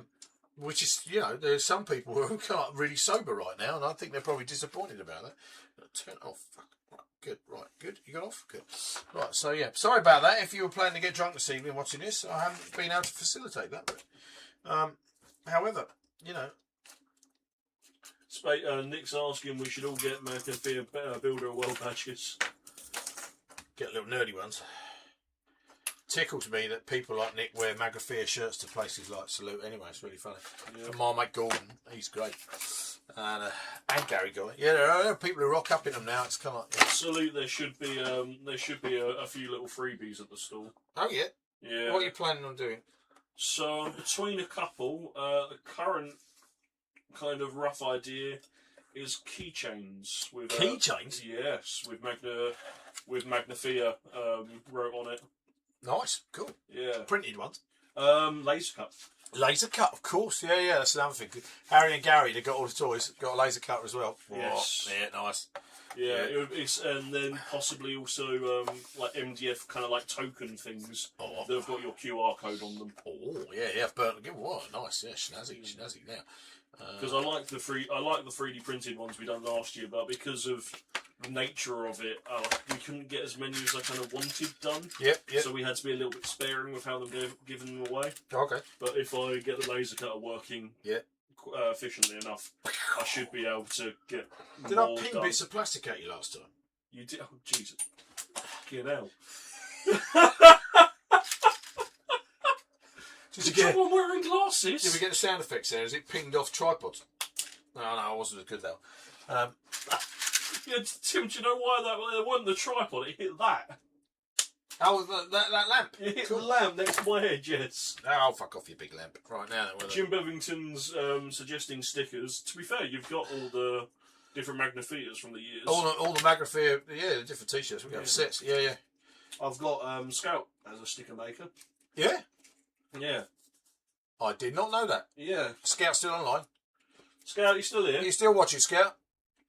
I did not know you can make stickers. That's kind of cool. Yeah, they have a character that is from their D&D campaign called Turnip. Obviously, yeah. Who's the single best D&D character that I've ever seen. And, right, okay. They've done a series of Turnip doing shit. And it was different round than one of my favourite ones, which is attached to my 3D printer currently, which is Turnip holding up a prison sign. Right, nice. Yes, Scout still is here. Cool. Okay. Now, good, lovely. Look, I'm sticking plastic shit. Cack. It's cack. It's called cack, isn't it? Yeah. Cack, yeah. Cack. Plastic cack to cardboard cack. It's coming off. But yeah, it's all good. Right. So look, that's the room around the back there, making it all sci-fi now, melon farmers. Yeah. Okay. So, right, Dale, what are we gonna do with this collab then, mate? Hey. What are we gonna do? What Other than make stickers and badges. Apart from, well, yeah. That's... Okay, so stick that there like that, and that's going to be like. Yeah, do you know what? I quite enjoy doing this. It's almost like something I quite enjoy. I'm kind of good at. You know? It's crazy that. Yeah, I know. It's almost like you've got 6,660 people who will watch you solely for the fact you make scenery. I wish they bloody all did watch me. Fucking subscribe and don't stick around and watch your fucking show. It's ages. Rock up every now and then, apart from the diehards like everybody's online tonight because they rock. Now then, Apparently Dale is flexible and it's whatever you want. For now. That's cool. Do you know what? I'm changing my mind. I might not put walls all the way around the outside of this. I quite like the idea. Yeah, exactly. I quite like the idea of having a room. When did you take your medication, Steve? I have taken them, yes. I might only have 2 rooms in the back and might have an open balcony bit. That would solve quite a lot of things. It'd be kind of cool from a playability point of view. Then they come out and out of the big doors. I've got to put another big door on, and then we could have around the back section, and the whole thing could be balcony, nice flower pots, a few kind of like plants and things like that. But yeah, I mean, frankly, it would be a hell of a lot easier if you just 3D printed things and stuck them in. But yeah, where's the fun in that? that? Yeah, and it's. So I quite like watching this sort of things from someone who is a 3D printer and stuff like that. It's almost like the polar opposite of what I do. And it's quite cool. Oh, bless you. I'm just getting kind of frustrated now because I can't find the bit. Do you know what ought to happen at this point? I ought to stop for a minute and tidy some shit up so I can see what's what. In fact, that's well, someday I'll be able to get the "Be Right Back Soon" button working, so you can have 2 minutes to go grab a coffee. So I can go and have a wee. Yeah. Look, I'm just going to clear up some of the tap. I can read comments if you want while you go for a wee. No, I'm good. I don't need a wee. Well, I do need a wee, but I'm quite happy doing this. All I'm trying to do is find some space on my workbench. Dale was saying you could be particularly exciting and make trees. Oh, yeah. Well, see, Gary would like that. I know Gary would like that. He's been gagging to learn how to make trees. Dying to make trees. And I've got, you see, the thing is for Arcworld, is under here, I've got some of this stuff. Nice. Right, and that's dying to be made into Forest for Arcworld kind of like things, but yeah, it's like, yeah. Thank you, Subtube. It was nice having you here. Have a good night. Splitter! Right, okay, here we go. Yeah, that'd be cool. But yeah, I think something have to come up with something necromundery. I mean, at the end of the day, we could just both get online and build something for the sump at the same time, and kind of thing. A bit of a theme. But yeah, it'd be a bit of a laugh. Be good fun bringing lots of people together at the same time. Now that would be an interesting project. What? Dale mentioned, we could order food out of containers and then wash them out and then make something with them on stream. Does that mean we have to spend the first hour eating the takeaway? The first part of this evening's show is going to be... Well, to be fair, you could get some sort of like put up a poll with your communities, get them to ask you some questions. Yeah. And then kind of do it sort of interviewee style while you eat the food. We'd have to... The problem is we'd have to... Yeah, we can have like supper together, couldn't we? Yeah. The Tim and Dale Supper Club.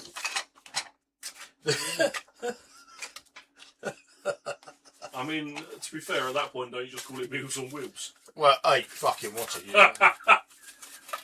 That's fighting talk, that is. See, now I've got all these random semicircles of phone call that I don't know what to do with. Dale, put food bullshitting and train sounds like a good 6-hour stream to me. God damn, yeah.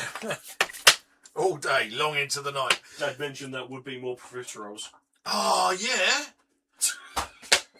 I think that's the most so excited I've ever heard. Oh, yeah, we could do the profiterole challenge. Is it a challenge? No, not really. That would be a good crack, though. That's certainly the thing I could bring you. We could certainly make a piece of scenery out of a piece of packaging that we bought with us specifically, and you've got to eat the thing first of all. Yeah. Yeah, because then I reckon I could definitely go for one of those sets of 12 profiteroles from Sainsbury's. And then, that'll work. That'll be banging.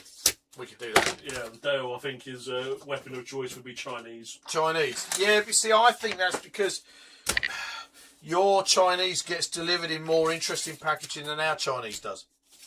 Oh, do they not just have like the square Tupperware? I don't know. Well, no. Well, I mean, we get plastic tubs, don't we? Yeah, Or metal foil. Dale, how is Chinese delivered to you guys? Haven't you seen Lost Boys? You know, Oh, I've not. I've got it. I've just not watched it yet. What? I can't reach my DVD player. It's a piss poor. It's got to be on a streaming service. Yeah, probably. Dale, what does your local Chinese deliver your dinner in? You know, is it kind of like, you know? Because, yeah, ours just comes in little plastic tubs. Which is alright, but yeah. Yeah. Nevertheless, I still think we could do a bit of packaging of our choice. Make a necromunda bottle out of it. Yeah, that's what he's saying. He's saying that his one would be Chinese, though. Right, that's fine. That's cool. Yeah. Okay. Well, I'll tell you, we're all right. Okay, so we're going to do a necromunda trash bash food packaging special on Discord next live stream. Yeah. End of February. That's what I reckon. I reckon it'll be a laugh. We can't hit the Necromunda world up and go, check this out, people, and then they all come flocking to watch us make trash. Yeah. Yep, Dale's in. They do deliver them in cardboard boxes. Yeah, see, there you go. Oh, okay. And apparently I'm killing him not watching Lost Boys. I intended to because I was going to do the Halloween event with Tim, but unfortunately my surgery got booked in very soon after that, so I couldn't go to the event. He couldn't do the event, but it's still a piss poor excuse for It somebody is. of his age, with parents of their age, with him having not seen Lost Boys. Even though it's not one of Heidi's favourite vampire movies, I can't believe your mum and dad haven't seen Lost Boys. Gary, you must know. Gary, make him watch Lost Boys. Find it on a streaming service. Go down and stick the DVD in for him. Fuck's sake. Lost Boys. You haven't seen Lost Boys? Oh my God. Jesus fucking... Especially considering how I dress, I feel like it adds that much more salt into the wound. You have seen Blade, haven't you? No. What? What? Not watch many vampire movies. Have you watched the Underworld movies? No. With Kate Beckinsale? No. In the spray on latex kind of like leather kind of suit with the oozes? I might watch it now, but no. I Oh yeah, I mean, no, I've never watched it. have you seen the Twilight films? Unfortunately, yes. You've seen the Twilight films? Yes, unfortunately. Get out! Leave now! Fucking hell. Whose fault was that? Did you see them at home? Did you watch them with your mum? Lorraine, is no your mum clue. watching? Lorraine, are you watching? might Did you be. watch Twilight with him? You may watch, and he hasn't seen Blade, he hasn't seen The Lost Boys, and he hasn't seen the Underworld movies. Fucking hell. Dad's supposedly saying he's tried, even though he never mentioned Lost Boys to me at all. He has, to be fair, he has tried with the Blade movie once or twice. Jesus H. Whipped. Fucking Christ. Even Scout's giving me shit for not seeing Blade. I'm not surprised. You tell him, Scout. Well, it was Marvel, so I learned away from it. That's why, yeah.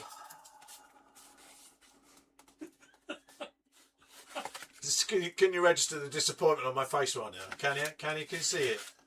I mean, apparently, like his old man, he is a bit of a wuss, and he does get scared by shit, which is really funny, really, because because he's like 6'2", should be about 6'4", but the spine thing, and he's got to be like 25 stone, and he's built like a brick shit house, and all the rest of it, and he's scaredy wordy when he watches little movies. Yeah, no, Yeah. I can't watch shit like it or anything psychological. It fucks my head. You haven't watched the fucking Underworld films. You haven't watched Blade. You haven't watched. I don't know why I haven't watched Underworld in complete Oh my fairness. God. Lost Boys, I only ever heard about. I never heard about Lost Boys until you mentioned it with the vampire event. Yeah. That's And then it's only because we're after a particular thing. Then I brought, and then Jenkins brought it for me. And then I was going to watch it, and then just didn't get round. Have you seen Interview with a Vampire? Yeah. Right, cool, that's fine. Yeah, it's one of my favourite movies. Is it really? Yeah, I really love it. Oh dear, never mind. And then. Absolutely. Well, it's one of my favourite movies as a kid. I've not watched it. To be fair, I've not watched it in adult Okay. minutes. Have you seen Van Helsing? Which one? Which one? There's lots of Van Helsing movies, man. Anyway, just The one with Hugh Jackman. yeah.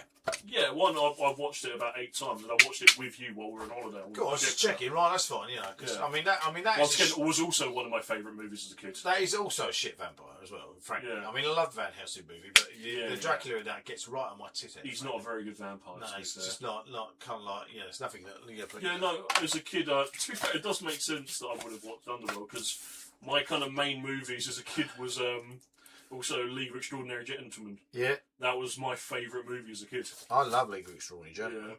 Yeah, I've recently bought the graphic novel for it. I need to read that. The artwork is much better than the film. Is it? Yeah, gotcha.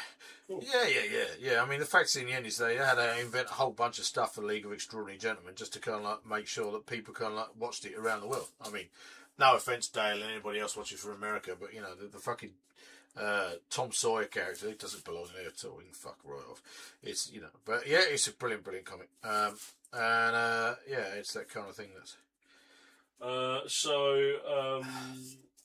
Robot is asking have I seen the Saw films. Hell no, have I not seen the Saw films. Well, I've got absolutely most horror movies I understand, but I just have absolutely like Terrifier and Saw have no understanding. Oh, I can't be asked with it. I've seen the Saw film. I just don't see the point in it. In fairness, I don't watch horror movies. I can't be asked with horror movies. I like psychological things, and things like It is, that's good fun. It actually the recent It film was one of the most fun we've had at cinema for a long time. Me and Heidi, because we sat behind a couple where the guy was absolutely terrified of clowns, and he lost some kind of bet with his wife, and the loser had to do whatever the winner said. So she said, "Right, we're going to go and watch it," and he spent the entire movie screaming and jumping out of his chair and throwing popcorn over the place. Yeah. It was hilarious, but. The It movies intrigued me more as an adult. As a kid, I couldn't watch it because I think I must have been 13, 14, and it was around Halloween, so the adverts had started to come out. Right. And I'm kind of semi-insomniac. I really struggle with sleep, and I use YouTube to help me sleep. Yeah. So it was sort of like maybe 3 a.m.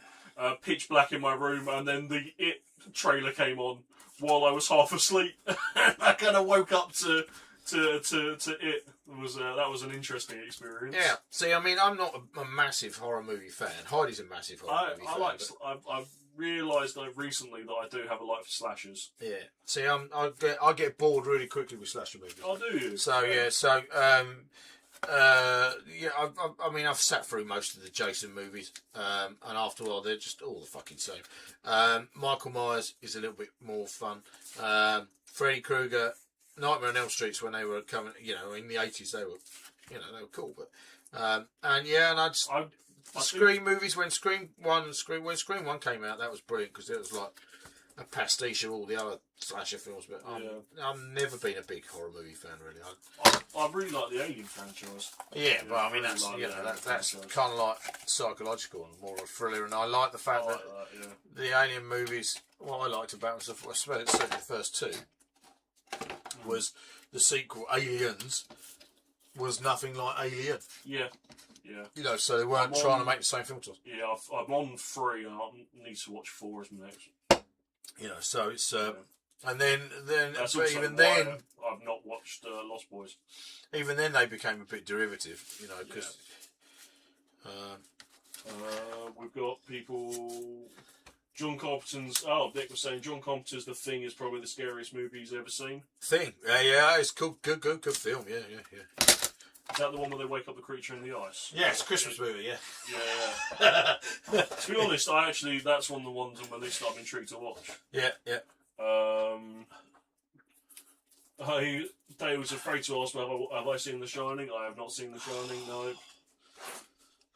Ian Seeing is the best movie ever made. What? The Thing. The Thing. Yeah. Well, I wouldn't say that. You know, it's a good film, but yeah, it's a good film. All subjective, ain't it? Yeah, of course it is. Yeah. No, never. Yeah, never really had any interest in horror. Rob Lane's and we watch The Thing every Christmas Eve. Well, fair play. You know, Yeah, I mean, yeah, I love it. it's a good Christmas movie, along with First Blood. That's a great Christmas movie as well. And then, yeah, you know, so I mean, from that point of view, but Apparently, I'm killing Dale with my lack of culture in it's terms all right, of horror Dale. movies. He's only a kid, man. It's all right. Leave him alone. It's not his fault. But you know, see, I mean, you talk about John Carpenter, like, you know, and The Thing being the greatest movie ever made. Actually, up there, I don't know whether we can see it up there. That's my favourite John Carpenter film up there.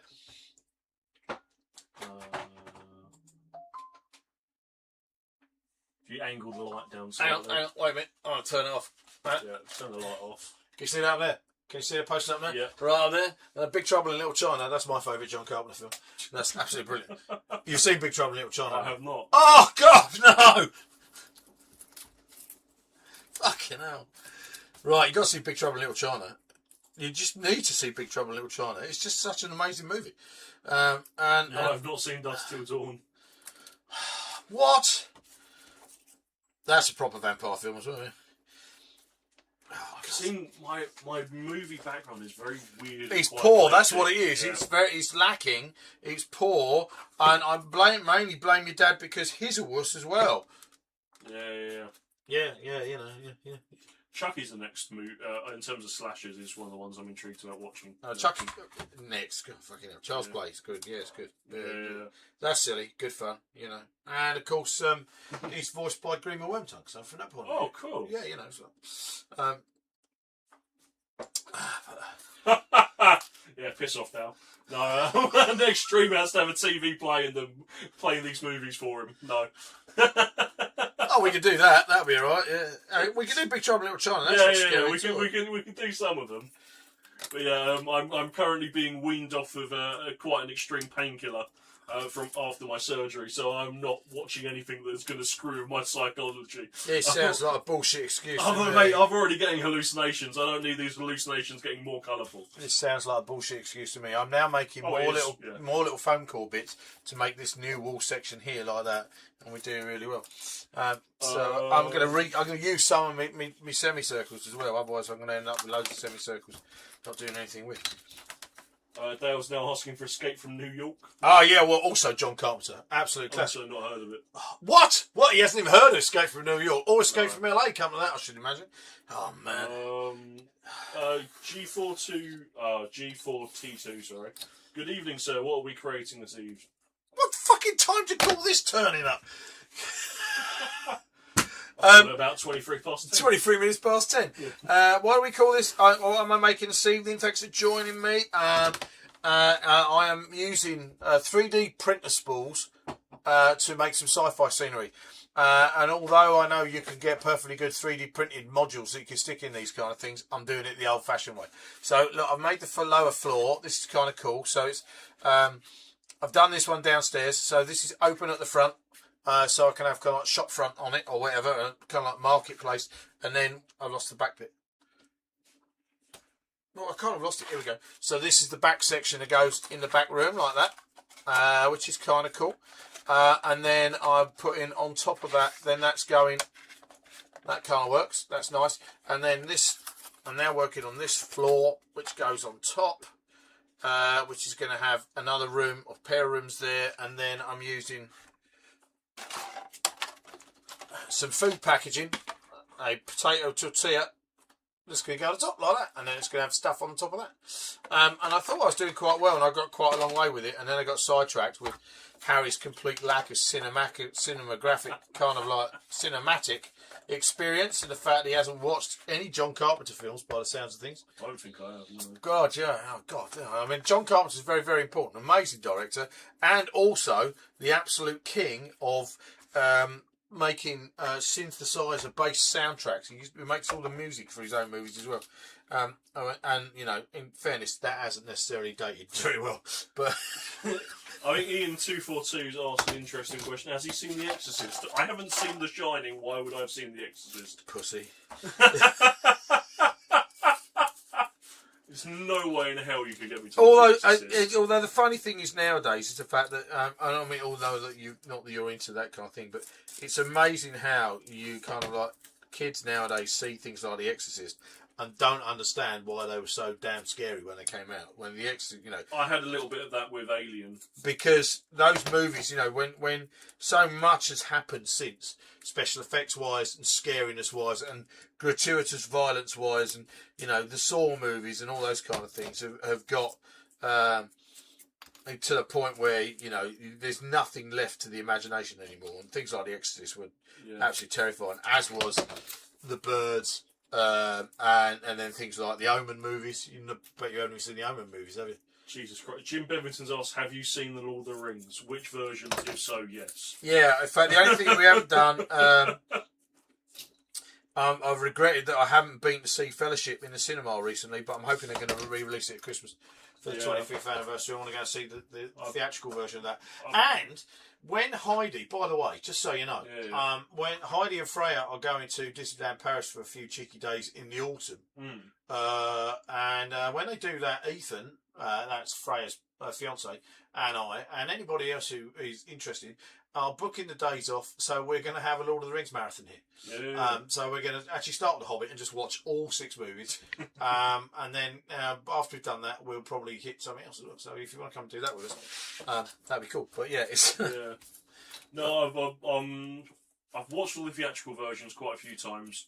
I think I'm halfway through Two Towers because I've got the 4K extended editions. Right. Which it was like my first movies that I watched to test my new system, and I absolutely love it. And the sound design is absolutely immaculate, and the sound usage of 7.1 sound system is just awesome. 7.1 sound system. Oh, fuck off. Oh, fuck off yourself. Yeah. Oh, look how beady I am with my sound system, but I haven't watched any John Carpenter movies. Or The Lost Boys or Blade. Because I don't do it for movies, I do it for music. I don't give a fuck. Right now, I'm very disappointed in you now. In fact, I'm not disappointed in you, I'm disappointed in your parents. There's only one movie that I'm disappointed that I haven't actually seen. Really? I just What's haven't that? got around to it. Is Pan's Labyrinth. Right, okay. Because Del Toro is by far one of my favourite directors. Yeah, fair enough. Obviously I grew up with the Hellboy movies, and then obviously his recent with Frankenstein, it was just, Yeah, Pan's Labyrinth is actually a very interesting movie, you guys, because it helps if you know a little bit about the Spanish Civil War to start off with, and then I know nothing about the Spanish Civil War. Hey, not that you need to, but Heidi's like, what the fuck is this? I take it took place in Spain. See, yep. Yeah. And and it's very pretty. The stuff in it is very pretty, but as is every Del Toro movie. The recent Frankenstein. Absolutely. One of his books somewhere. Absolutely fell in love with it. About the art of Del Toro and Del Toro movies and stuff. Yeah, because he's and it was always a shame. I mean, the Hobbit didn't get made by Del Toro. Although it would have been a bit weird, I think. But I think it would have been a very. I mean, the Hobbit movies are a bit weird anyway, to be quite honest. But you probably would have had a much more heavy lenience on practical effects as well. Yeah, that's more Del Toro style. Yeah, I do want to make my way through and watch a few of the Del Toro movies. A few more of them. So there was another couple that I've missed as well that I wanted to watch. Yeah, in 242 you must watch Pan's Labyrinth. Yeah, and that's definitely one of the movies that I'm particularly looking forward to watching this year. Crimson Peak I haven't, no, but that was one of the ones I was intrigued about watching. That's a good film. Yeah, it's alright. I kind of enjoyed that. Yeah, I've got that somewhere. Yeah, we like a bit of Del Toro in this game. Yeah. So look, this is for the late arrivals, and this is another wall section I'm doing to go on the first floor. And I've just glued and pinned that. Have I pinned that? I haven't pinned that. No, I'm going to pin that. I've pinned one of them. Getting old. Leave me alone. They all know I've not watched Sin City. Oh, mate, that is the nuts. Sin City's brilliant. Yeah. G4 T2, Labyrinth Original and Dark Crystal are true classics. Yep. Prove me wrong. Given. No, not going. You have seen Labyrinth, haven't you? Yes. I've seen Labyrinth. Have you seen Dark Crystal? Weirdly, not seen the original Dark Crystal, but I have seen the series, Right. Okay. Cool. which I absolutely fell in love with the thing. But they had also started me on a new sleep bed when I first watched it, so I had a really good time watching the Dark Crystal series. Right. Right. Yeah, I really enjoyed it. I really enjoyed the world building and the set design and the Yeah. puppets. Yeah. Brian Froud meets the Hensons. Meets the Muppets. Fucking brilliant. Yeah. I remember when it came out of the cinema. Actually, well, I remember more than anything else. I remember going to see it in the cinema, but I remember with the Dark Crystal was in the UK. This won't be relevant to any American viewers, but we had. Did you ever? Was Blue Peter a thing on kids BBC when you were a kid? You know about Blue Peter badges, obviously. Mm. Yeah, well, Blue Peter had a special. They did a special about the Dark Crystal when it came out, and they showed how all the puppetry works and everything else. It was real brilliant. It was kind of cool. I've got a big book of the art of the Dark Crystal, which is a gorgeous book. Problem is, it's bigger than almost any other book I own and doesn't fit on any bookshelves, so it has to lie down somewhere. Yeah, well, it's that kind of thing where it's kind of cool. The bad guys, the Skeksis were amazing, and the Garthin, the big crab type creatures, were really neat. So yeah, I like that a lot. Yeah. Oh, nurse. However, while we're on some films that are really great, see, some films haven't aged very well, and then there are other things that I will save you the bother with. Being a big kind of like 80s kind of Schwarzenegger fan, and lover of fantasy films in general, along with Schwarzenegger, of course, doing the two Conan movies, Conan the Barbarian and Conan the Destroyer, not the recent kind of like Jason Momoa one, which is a bit shit. He was also starred in Red Sonja with Bridget Nielsen. Oh yeah. Right, and there's been a remake of Red Sonja recently. And my tip to any of my friends who are still watching this evening is, if at any point you get a chance to watch the 2020, I think it was only last year, the 2025 version of Red Sonja, if that ever crops up in your live feed anywhere suggesting you watch it, take it from me, don't. I mean, just beyond crap. I mean, it was lacking script, talent, effects, story, just anything. It was just bloody awful, really. So that was. I'm not quite sure why I actually ended up watching it. I watched the first 10 minutes when trying to hook up Dad's speaker. Right. Okay. And it was shit. Interesting scripting. It was just awful. It's just the whole thing. The performance was. The funny thing is I watched it almost all the way to the end because I was just watching it out of optimism, going, surely this is going to get better at some point. And you know what? It didn't. And it was one of those movies where actually I didn't care about anybody and hope they all died, especially when the big when they got into the arena, this battle arena gladiatorial thing, and this big Cyclops came out, which was probably the best effect they spent. It was one of those movies where they spent literally all of their money on one effect, right? Which, it was a bit like in 2001. See, Fellowship of the Ring came out in 2001, right? Came out in Christmas 2001. In the summer of 2001, the first Dungeons and Dragons movie came out. The original one where they get transported into the TV. No. That's a TV channel. That's a TV cartoony thing. No, it was a Dungeons and Dragons movie set in the Dungeons and Dragons world, and it was just rubbish. We managed to get our money back. It's the only time I've ever got my money back at the cinema. We mainly got our money back because the projection was terrible and it flickered, and I ended up with a headache. But because we didn't actually think they'd give us our money back because the film was shit. But actually, it was probably the worst film I've ever seen in the cinema ever. Yeah. It's probably a cult classic these days. It's certainly not as good as one of those ones. Is so bad it's now got. Yeah. And they spent all their money on the dragon effect, and I think might be Jeremy Irons was the bad guy. It was some British actor like that, and it was just poor, just the whole thing.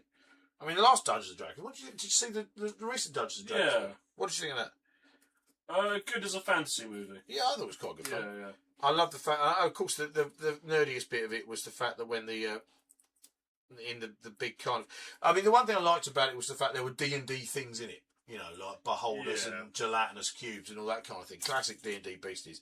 And I liked it when they were fighting the arena thing, and the actual there was a live version of the cartoon D&D Dungeons and Dragons characters all rocked up with one of the other parties in that. That was kind of funny, but Yeah, no, I enjoyed it. It's not one of those movies I've got any desire to go rewatch it. nah, It no, wasn't- fantasy movies. I love the fantasy genre. Love it, love it, love it, love it. Fantasy movies are notoriously difficult to make because, Yeah. with the exception of Lord of the Rings, Mm. there are very few fantasy films that I've seen over the years that I've really, really, absolutely loved and I would return to over and over again. Yeah. You know, and only recently, only something like Game of Thrones has come close, and even then, the last couple of series of that were a bit shit. You know. Yeah, I never really had much interest in Game of Thrones. No, Weirdly enough, boobs. no. actually, I watched Game of Thrones. I didn't watch it to start off with, and I remember watching the first episode, and I couldn't be asked. And then years later, when the dragons started happening, I kept seeing these kind of like episodes going. I ought to like this show. I kept seeing trailers going. I should like this show. I should, and I did enjoy it. I watched a lot of it, you know, it's not your normal fantasy because there aren't really magic users in the same kind of way, and it hasn't got loads of orcs and goblins, so it's kind of refreshing. But then it all went a bit crap at the end. I think that's why I sort of have passing interest in watching it and not watching it. Right. But because the bit that I like, it's why I like The Witcher so much. Right. It's because I like big fuck off monsters. Yeah. I like, and that's what I really like about the Witcher world in the books and the comics. Yeah. Which is just the world building of just these folklore creatures just feel so natural rather than being inserted. Yeah. I mean, I like the beasts in the dragons in Game of Thrones. They do look really really cool, yeah. And I like all the undead, all the stuff from the north. That was all pretty cool. And it is big and Peter Dinklage complicated. is also one of my favourite Peter actors. Dinklage is certainly one of the highlights in it. Yeah. And I thought it was a series. The problem with it in the end is the fact that they got to the end of it before George R.R. Martin had written the last books, and now he's come out and said he's not going to write the last books. Really? Yep. I missed that. He said he's almost certainly never going to finish it, and I think it's probably because the last couple of series he basically gave the writers all the notes of the key points. This is going to happen. This is going to happen. This is going. Yeah. So I think the way it ends is mostly how he got it planned, and then they made such a bad job of it. It's like, shit, I've got to rewrite all And then you go, but that's how it's supposed to finish, and now I'm going to have to really struggle. Now it got so badly panned, you know, and it's universally seen as probably the worst series ending to any series ever on TV ever. That I think he feels completely disinclined to actually finish it, which is a big shame for fans of the book, you know. But hey ho, and it's that kind of thing that's right.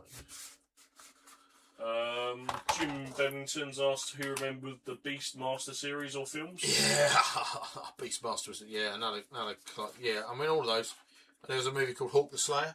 That was quality. And then my favourite fantasy film I think from the 80s was a movie called Krull. Krull, which was really really cool. I mean shit now when you look at it, but really it was super cool. Rings a bell. Yeah, it was about a young prince and a princess and a baddie sorcerer who has this castle that moves around. Every 24 hours it moves location, so the princess gets kidnapped and they have to go and rescue her, but they have to go and find a seer who's going to be able to tell them where the castle's going to be so they can arrive, so they get in the castle and the bad guys army are these kind of like mindless kind of they look a bit chaos warrior. They're brilliant. The bad guys I absolutely loved. And the dude, he has this kind of like he's a bit magical. He kind of like uses this weapon, and it's a bit like, which is a kind of like a big daggery throwing staff thing that he can control, and he ends up a bit like using the force, and it's fucking great. Dale mentioned the movie with one of the greatest throwing weapons ever. Yeah, absolutely, Krull. Yeah, absolutely right. Yeah. It's cool. I feel like to me my favourite throwing weapon ever was Gimli. Toss me. Yeah, not his axes, just Gimli himself. Toss me. G42T2. God, I hate T2. The two closer sounds next to each other. My brain hates it. G4T2 said Willow. Willow. Yeah, it's another. Yeah. I do intend to watch Willow. I really, yeah. Bless. A movie made specifically for Warwick Davis. Is it? Yeah. So I've really got a lot of respect for Warwick Davis. Because having been Wicket and stuff in Jedi and the rest of it, and then of course, then the other thing is the other thing you need to see are the two Star Wars Ewok movies. Oh. Yeah, Ewok Adventure and Caravan of Courage. They're fucking brilliant. I'm not sure which of the Star Wars movies I've seen. I've seen a few of them. Yeah, don't get to that. Which Star Wars movies haven't you seen? I mean, if you haven't seen 7, 8 and 9, that's fine. But you know, definitely haven't seen any of the new ones. good. Right. I'm down with that. I'm okay with you having not seen 7, 8 and 9 because you know that's. I remember young Anakin. Oh shit! Look, that's fucking. Oh! My bit of cardboard ain't long enough.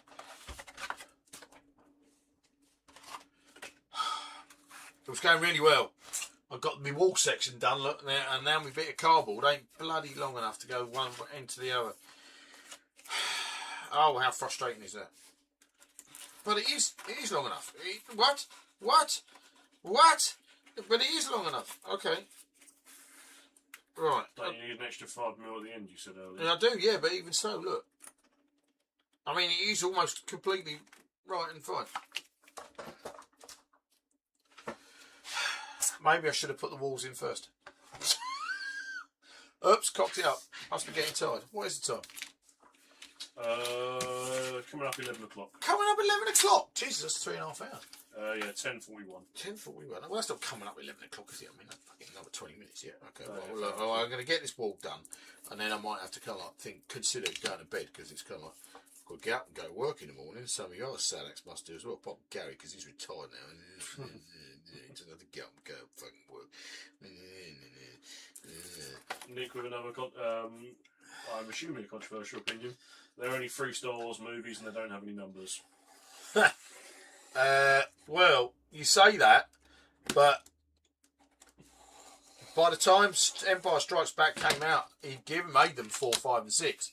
So from that point of view, yeah, but I dispute that because Rogue One is a work of genius and goes straight into Star Wars. So from that point of view, yeah, you know, I mean, it's kind of like showing your age kind of thing. But I mean, the fact that 7, 8 and 9 made 1, 2 and 3 watchable is the thing that still does my head in.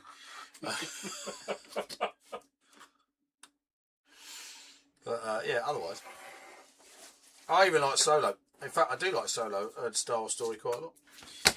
It's good. It's kind of fun. Kind of like tells the Star Wars story. And, you know, the fact is in the end is that we all had to watch Revenge. It was Revenge of the Sith, the third one? Yeah, Revenge of the Sith. We had to watch that just for the lightsaber duel at the end because we've been waiting for like 30 years or something by the time that came around. So it was like, you know, it was important. Right, here we go. We're going to go for glue the thing on the thing. Glue around the thing to stick the thing on the thing. And this might be the last thing we do this evening. Haven't got as far as I was expected to, but we have had a conversation about, well, in the last little while, films that Harry hasn't seen, which frankly could fill a fucking entire evening stream by the sounds of things. Yeah, we've done game systems you should start playing to get you going. That's good. You know, good game systems to get into the hobby with. I like that conversation. Another little mental health. We've talked about mental health again, which is kind of good. You know, it's a good place to be from that point of view. We've actually done some model making, which is kind of cool. After all, that is the point of being here. We've had a bit of a brief look at my new gaff, which has been fun. And all round, it's been a very pleasant evening. So I'm still amazed that people want to kind of hang out here I mean, obviously Dale's got nothing to do at work. I mean, it's a Sunday over there in Wisconsin, and he's had like 600 feet of snowfall, and he owns a hardware store. So from that point of view, I should imagine he's probably been selling snow shovels like a fury today.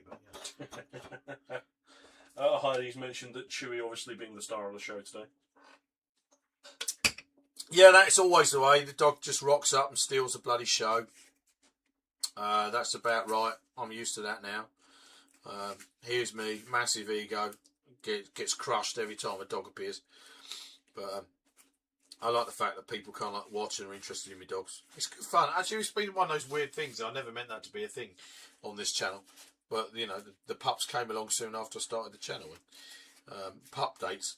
The pup date was kind of cool to start off with because they were kind of like little and cute. And now they're just big and floofy. So, and you should see them go nuts when Harry comes around. Ahsoka especially. Ahsoka loves Harry. She has to have big cuddles with Harry.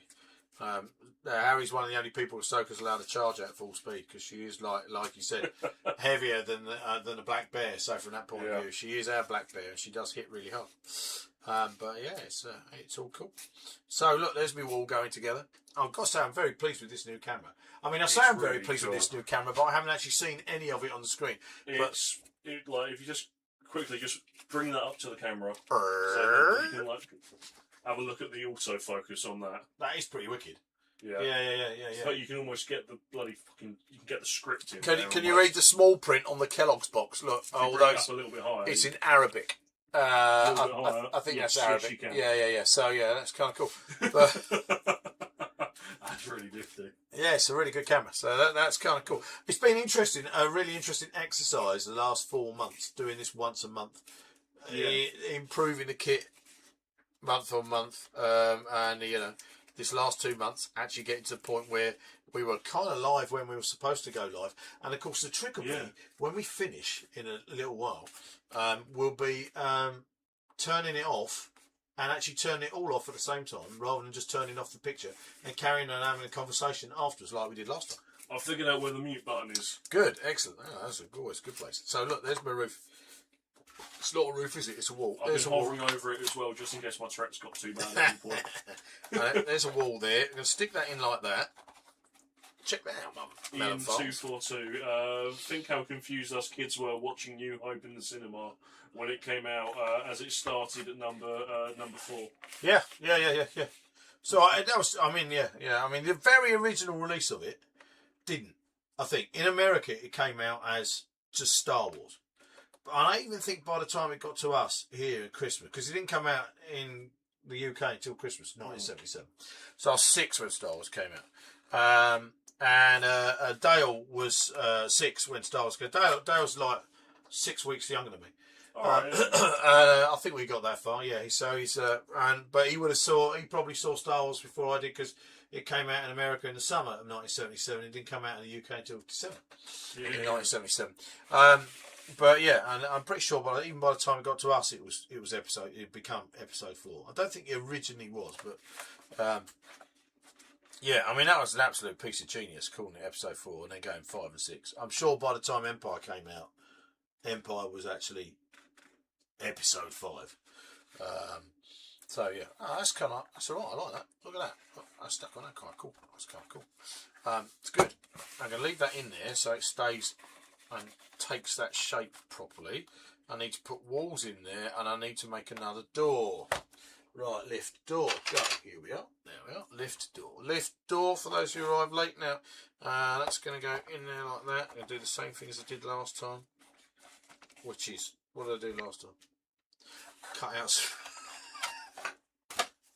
Right. Dale mentioned, there was no numbers until we saw it in 78. Didn't see it till 1978? No, he put no numbers until I saw it in 1978. Right, okay. On the replay in the States. I saw the original in a drive-in theatre. Wow. So I think it was a rewatch. Yeah, I'd say. I saw, we were taken, my parents took us to see Star Wars.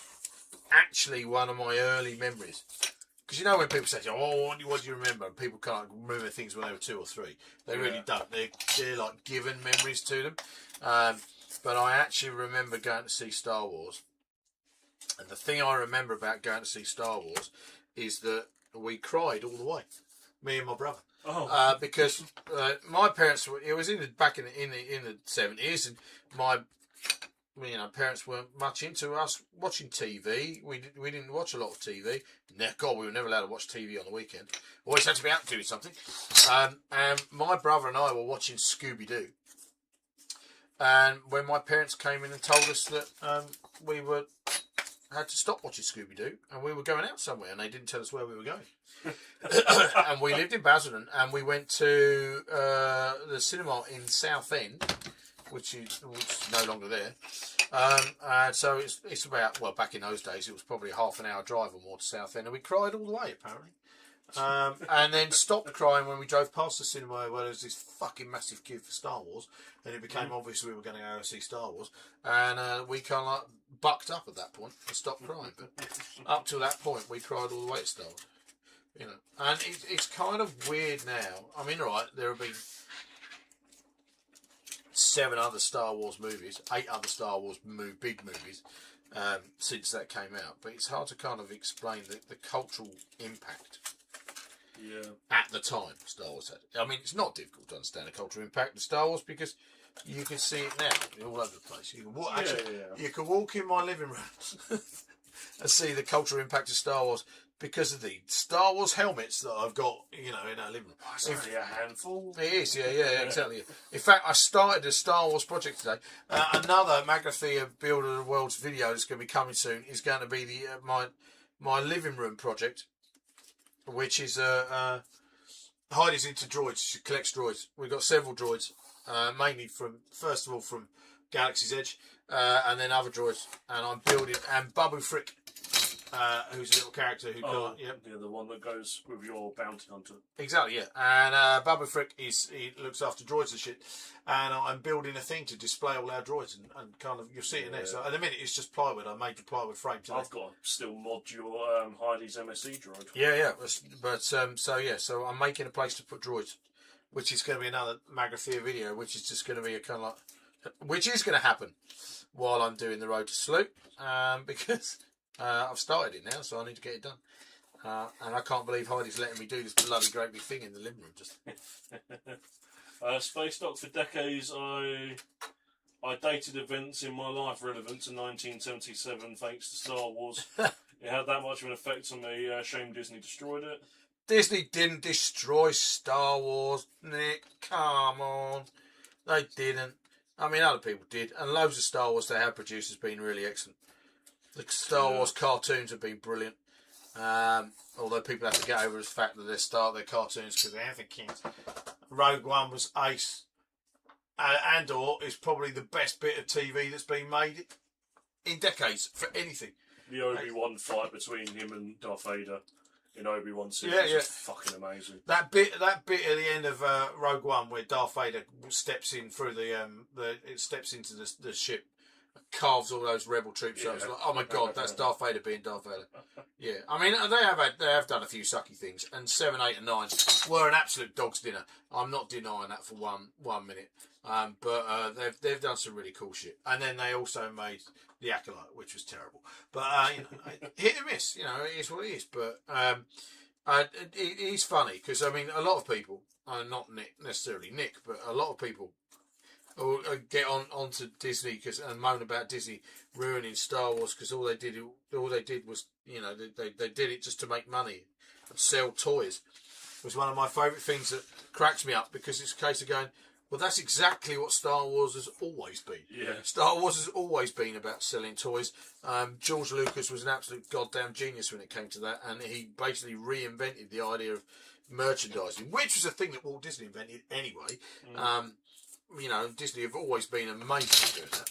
But, Lucas reinvigorated the whole merchandising thing. And I think it's a really big thing that with the blaming Disney is that it's just an easy target. Whereas if you look at a lot of the changes in a lot of media and stuff like that, it hasn't actually got sod all to do with Disney. It's just cultural change. Yeah, I It's mean, the way that things have changed over the years. exactly. Yeah, you know. You look at the modern Marvel movies. You know, I'm not particularly a fan of them, but Well, then you you could also also look say- at Fantastic Four that recently came out, The which Fantastic- was an absolute masterpiece. Yeah, I it's, absolutely yeah, loved it. well, I mean, the thing with the Fantastic Four movies, the fact that how many attempts did they made to make a decent Fantastic Four movie? 2 first series, then the 1 remake, which was really, really bad, Yeah. and then the So this is like then the third one. fourth time lucky then, really. With yeah, 4th time lucky. yeah, I did enjoy it actually. I liked it, but Disney. But yeah, sorry, I was using that as an example of obviously people often blame Disney for the way that Marvel had a bit of a run of crappy movies after Thor: Love and Thunder. But if you look, they also do make good movies, so it's not necessarily. Yeah, I think the Disney problem on is you can't have a big hit every time. that. No, yeah. I think that, and I got bored with Marvel movies. I'm not a big Marvel fan, but I got fairly bored with them after a while. But my thing with Star Wars is the fact that the number 7 was just an absolute rehash of Star Wars of Episode 4, and they weren't doing. And it's important because the one thing is that Star Wars fans have to acknowledge the fact, old farts like me have to acknowledge the fact that the new movies aren't made for me. Yeah. You know, they are made for them. They're not made for the 50-year-olds who saw Star Wars come out. They're made for a completely new generation of fans. It baffles most 50-year-olds, 50-plus-year-olds, that there is a whole bunch of Star Wars fans who absolutely love episodes 1, 2, and 3, and don't think Jar Jar Binks is a complete ass. It completely baffles us because it's like, but they're not our, but then they weren't our Star Wars movies. You know, they came out in 1999, Phantom Menace, and for a lot of people, it's like Doctor Who. You know, people you have your when you talk to people who are into Doctor Who, you have your Doctor, and your Doctor isn't necessarily your favourite Doctor. It's the Doctor who was the Doctor when you were a kid. You know, so and I'm not a big Doctor Who fan, but my Doctor is Tom Baker because he was the Doctor when I was a kid, and that was mine will always be Peter Capaldi because it was the first time that I ever remember other than the TV series Merlin, it was the first time I ever remember sitting down weekly and watching a TV series. Right, okay, that's interesting. Was Peter Capaldi's run of the Doctor Who. Right, which is amazing because the scripts were shit. But yeah, and I like my characters a little bit dark and gritty, don't I? So that's why I like Capaldi. But and again, Doctor Who. The problem with Doctor Who is the fact that over the years, it's suffered from when it's been well written and when it hasn't been. You know. Yeah, I think that was one of the biggest issues with the last 2 kind of series of Doctor Who. The last 2 Doctors, sorry. Is it just got a little bit Americanified? And then people get upset because Doctor's a woman. And now he's black. Yeah. You know, could give less of a shit about. No, exactly. Yeah. So, oh my god, the alien that can shapeshift and take multiple faces didn't take a face that was a standard white dude. It's a bit like all the people who've got. Hell. It's a bit like all the people who've got their knickers in a bunch about the fact that the mermaid in Little Mermaid wasn't white anymore. God. And it's just like, well, you know, she is a mermaid. You do know they aren't real, don't you? It's fantasy race, yeah. Right, Same as with, obviously, there's a lot of people with a lot of different complaints about the Witcher TV series, the rest of that. But the one as well is the fact that everyone threw their toys out the pram for Yennefer. Right. And it's like because they hired a mixed race actress. Okay. It's like, okay. And it's like if you put her in a lineup, could you still tell she's Yennefer because she's got neon purple eyes? Yeah. Then why'd you give a shit? She's black hair, neon purple eyes. You can still identify her as the character. Yeah. And to be honest, the issue with my personal issue is more the scripting of The Witcher rather than anything else. But bottom line, right? When it comes to these kind of things, it's about the quality of the writing and the making. So the Star Wars series, The Acolyte, where loads of people got their knickers in a bunch about the fact the lead characters were female and they were twin. And it was black, it was black actors. I didn't give a shit about any of that. I didn't like The Acolyte because I thought it was dull. You know, I didn't care about any of the characters. There was not much of a story, and I didn't care about any of the characters. And so it was just like, oh, good, they're not making another Acolyte. That's not a problem. Because it was a bit rubbish. Why was it a bit rubbish? I didn't give a shit about the story. You know, there were no. Yeah, so and it's that kind of thing. Completely, and you know, it's a weird one. It really is. But the problem with Star Wars is Star Wars has got probably the biggest fandom in the That's world where your for issue anything. comes from, yeah. And Star Wars fans, although I have seen this last week, while we're on that kind of thing, how toxic. There's a new Star Trek series out, Star Trek Academy. Oh, okay, yeah. Right? And there's a whole bunch of Trekkers who are, oh my god, they've messed with the lore. One of the characters is a Jemadar, and it's female, and there aren't any female Jemadar. And oh my god, she's oh god, and it's just like, oh, and so many people get so upset about this kind of shit, and it's just, do you know what? Just no. Yeah. Who cares? It's just a fucking story. Oh, but yeah, their whole life has changed and affected because the script writer has kind of like changed something somewhere. It's like, I just, But if the it stories, makes even less sense for someone who's part of the Star Trek fandom, yeah, because the Star Trek, and it's the same with Star Wars, there is so much an array of stuff. Getting pissed off with one piece of media seems rather ludicrous to me. well, Because it's not something like, sorry to bring that, but to the Witcher fans, where, it's a little bit the same thing. It's like, cool, you didn't like the TV series, then play the games, read the books, read the comics. There's plenty more for you to go enjoy. Yeah, exactly. Yeah. It's like, it's the same as with Star Trek. Look, It's like, new door, people. And this is going to get to the point where I really am going to have to bring this evening to a close because it's like... Yeah, I'm just going to quickly catch back upon some messages. Yeah. Scout chose their name from the Scout Troopers from Return of the Jedi. I know.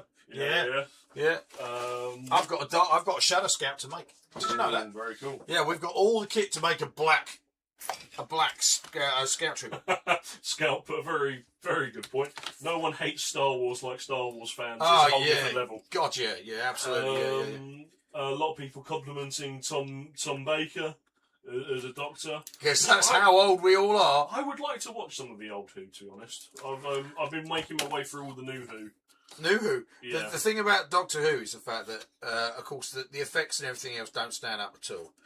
But what you've got is banging storytelling. That was my biggest issue with the most recent series, was their over-reliance on CGI. Yeah. Because, I don't know, I think and obviously Disney came in and injected a bunch of funds in the latest season. If someone your I age... think that was the biggest issue with the latest season, is because when you don't have an infinite budget, it makes you more resourceful and it makes you more deliberate almost. If someone your age could watch 1970s Doctor Who and enjoy it and not get bothered about the fact that the sets wobble and the baddies are made from, it's like Blake 7. You need to see Blake 7. Blake 7 is an absolute work of genius. They talk about rebooting it.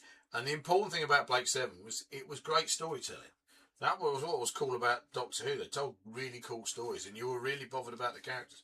Yeah. And it's all about storytelling. If you don't give a shit about the characters, then nothing else really, That was my really big issue, is because they use so much CGI and they put all the budget into the CGI, it all felt really rushed because they had to get to these specific scenes where they wanted this big CGI bit. Yeah. And it just felt... There's an old thing that they talk about, I think it was Matt Mercer, or I think it might have been Brendan Mulligan, they talk about in D&D. Yeah. Which is every session, you can't be the massive hero. No. You have to have that feeling of almost making your way to it. Yeah. That feeling of you've got to have almost those slow episodes between the big world-threatening episodes. Whereas with a lot of if you look at sort of Tennant's run, Russell, you look at the Tennant run and the Matt Smith run and stuff like that. Yes, there are pretty much every episode, it's a quote-unquote world-ending event. But there are a lot less high stakes, whereas if you look at all of Jodie Whittaker's run, and once again, this is completely to do with the writing, nothing to do with Jodie Whittaker. I think she could have made a bloody excellent Doctor if they'd scripted and wrote correctly. If you look at her run, the whole thing is basically her having to deal with this universe-ending threat. And it almost takes itself too seriously. The thing in the end is that it's basic storytelling. It rules the storytelling. If you build something up and you go really big, you've got to come back down again. Exactly, yeah. Whereas they just try and keep it at hundreds. Yeah. But you get that with a lot of media. Of course you do. There's I imagine it would be called the Netflix phenomenon, which is they just treat audiences like they're stupid because they're expecting you to be scrolling on your phone while you're watching it. That's why they repeat stuff so frequently and they repeat the same plots. I can't remember what actor recently spoke about this during a podcast. Oh, I'm going to have to cut it off there. Anyway, right, look, I've Yeah. got to the point where I haven't finished the first floor, second floor if you're across the pond. But I have got 2 doors in there. I've got my back wall sections, they're different sizes. I've just discovered that I'm going to have to trim some bits off the top of here. And I haven't done Need to trim around your back door. my roof. But I'm well on the way. And I think it's going to look like a cracking piece of scenery. I'll put photographs of this on my Facebook page and on my Patreon, and obviously I will probably feature it in a video coming up that's regularly on the channel. But I really at 11:05 going to have to knock it on the head, I think. So where are we? Going to look down this camera here. Here we are. Swap me over. Swap me over, bitch. Here we go. So, thank you very much for coming tonight. Thank you for joining me on my 4th live stream, first one of 2026. If Dale is Dale still on? Dale, are you still in? Oh, yes. Right. You killed it tonight, Tim. Thanks for putting up with my dive bombing your stream. I'll be in touch. Have a great night. It's going to be cool. Dale, what we're going to do, mate, is we will definitely go for a collaborative sump build for February, end of February. I need to have a look at the dates. But we'll have a chat and we'll watch out for that. So our next live stream is going to be a collaboration with Dale of JD of the Sump, and it will be a Necromunda build of some description.